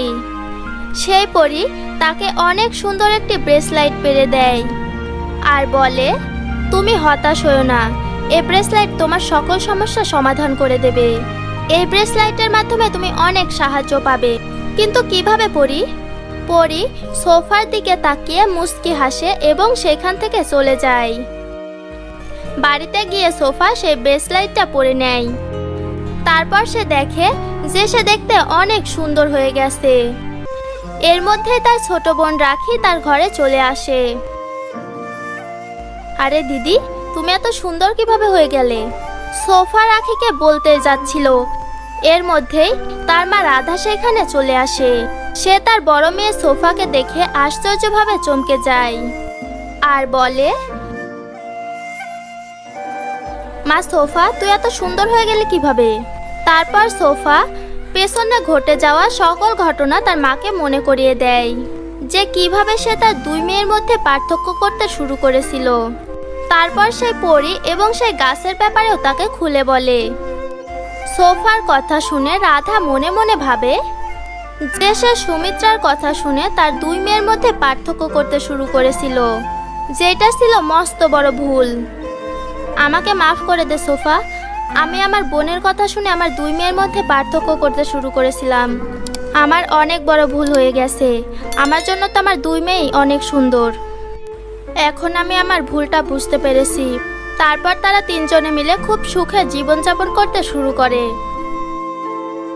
এই গল্পটি একটি ভাঙ্গা ঘরে বসবাস করা শ্যামলী নামের একটি এতিম মেয়ের। সে একটি বাংলোতে চাকরের কাজ করত। তাকে কাজের বদলে সেই বাড়ির মালকিন কোকিলা বেঁচে যাওয়া খাবারগুলো দিয়ে দিত। একদিন কোকিলা আর তার মেয়ে প্রিয়া কোনো একটি ফাংশনে যাবার জন্য রেডি হচ্ছিল। প্রিয়া ড্রেসিং টেবিলের সামনে বসে লাল রঙের লিপস্টিক লাগাচ্ছিল, আর শ্যামলী দূরে দাঁড়িয়ে প্রিয়াকে দেখছিল। তারও মনের মধ্যে ভীষণ ইচ্ছা হচ্ছিল লিপস্টিক লাগানোর জন্য। সে মনে মনে বলছিল, যদি আমার কাছেও এমন একটা লাল রঙের লিপস্টিক থাকতো। তখন হঠাৎ করেই তার মালকিন কোকিলা তাকে দেখে নেয়। এখানে দাঁড়িয়ে দাঁড়িয়ে কি করছিস? বাড়ির সকল কাজ তো পড়ে আছে। আসলে মালকিন, আমারও প্রিয়া ম্যাডামের মতো না একটা লাল লিপস্টিক লাগাতে মন যাচ্ছে। যদি আপনি আমাকে একটা লাল লিপস্টিক দিতেন। নিজের যোগ্যতাটা একবার দেখেছিস? তুই আমার মেয়ের ব্র্যান্ডের লিপস্টিক লাগাবি? তুই এবারে কাজের লোক, এটা তুই ভুলে যাস না। যা গিয়ে বাসনপত্রগুলো ধুয়ে ফেল। আর শোন, আমি আর আমার মেয়ে পার্টিতে যাচ্ছি, সন্ধ্যাবেলায় ফিরে আসবো। খবরদার কোনো জিনিসে হাত লাগিয়েছিস তো, নয়তো তোকে কাজ থেকে বের করে দেব। মালকিনের কথা শুনে শ্যামলী অনেক কষ্ট পায় আর কাঁদতে কাঁদতে বাসনপত্র ধোয়ার জন্য রান্নাঘরে চলে যায়। আর বাড়ির সকল কাজ শেষ করে বেঁচে থাকা খাবারগুলো খেয়ে নেয়। সন্ধ্যাবেলায় যখন তার মালকিন আর তার মেয়ে প্রিয়া বাড়িতে ফিরল, তখন শ্যামলী তার মালকিনকে বলে, মালকিন, আমি বাড়ির সকল কাজ করে দিয়েছি, আমার কিছু টাকা চাই। আমি এতদিন ধরে আপনাদের বাড়িতে কাজ করছি, কিন্তু আপনারা তো আমাকে টাকা দেননি। আজ আমার টাকা লাগবে। কি বললি? তোর টাকা লাগবে? আরে তোকে খাওয়ার জন্য খাবার দিই, এইটাই তো যথেষ্ট। একটা টাকাও তোকে দিতে পারবো না। কি করবি তুই? বাংলো থেকে কিছুটা দূরে একটি সুন্দর পার্ক ছিল। শ্যামলী মন খারাপ করে সেই পার্কে গিয়ে বসে থাকে। শ্যামলী সেখানে বসে কাঁদছিল। তখন হঠাৎ করে সে সেখানে কারো কথা শুনতে পেল। কেউ আমাকে সাহায্য করো, কেউ কি আছো এখানে? আমার পাখাগুলো এই ঝোপের মধ্যে আটকে গেছে। শ্যামলী দেখলো দূরে একটি ঝোপের মধ্যে পরী দাঁড়িয়ে আছে। শ্যামলী তাড়াতাড়ি সেই পরীটাকে সাহায্য করলো। আমি সাহায্যের জন্য অনেকক্ষণ ধরে চিৎকার করছিলাম, কিন্তু কেউ আমাকে সাহায্য করেনি। কিন্তু তুমি আমাকে সাহায্য করলে, তোমাকে অনেক ধন্যবাদ। তুমি আমার পাখাগুলোকে ভেঙে যাওয়ার থেকে বাঁচিয়েছো, নয়তো আমি উঠতে পারতাম না। তোমার নাম কি আর একা একাই পার্কের মধ্যে বা কি করছো তুমি? কি হয়েছে তোমার, আমাকে বলো। শ্যামলী কাঁদতে কাঁদতে সেই পরীকে সকল কথা খুলে বলে। আসলে আমি আমার মালিকের কাছ থেকে আমার কাজের টাকাগুলো চেয়েছিলাম, যেন আমিও আমার জন্য একটি লিপস্টিক কিনতে পারি। কিন্তু মালকিন বলেছে আমাকে একটা টাকাও দেবে না, অথচ আমি ওনার বাড়িতে কতদিন ধরে কাজ করি। ব্যাস এইটুকুই শুধু, আমি তোমার সকল হতাশতা দূর করে দেব। চলো আমার সঙ্গে। এমনটা বলে পরী তাকে সঙ্গে করে পরীলোকে নিয়ে যায়। ভয় পেও না শ্যামলী, এটা আমার বাড়ি। তখন শ্যামলীর চোখ পড়ে পরীলোকে বানানো সুইমিং পুলের ওপর। ওই সুইমিং পুলে অনেকগুলো লিপস্টিক ছিল। এইটা দেখে শ্যামলী অবাক হয়ে যায় আর পরীকে বলে, আরে এটা কি এতগুলো লিপস্টিক? আসলে এটা পরীলোকের জাদুর লিপস্টিকের সুইমিং পুল। আমি কি এই সুইমিং পুল থেকে একটা লিপস্টিক নিতে পারি? হ্যাঁ নিতে পারো, কিন্তু তার জন্য তোমাকে সুইমিং পুলের ভেতরে যেতে হবে, কারণ সুইমিং পুল শুধু একজন সৎ এবং ভালো মানুষকে তার লিপস্টিক দেয়। আমি জানি তুমি অনেক ভালো এবং সৎ একটি মেয়ে। তুমি যেভাবে আমার প্রাণ বাঁচিয়েছো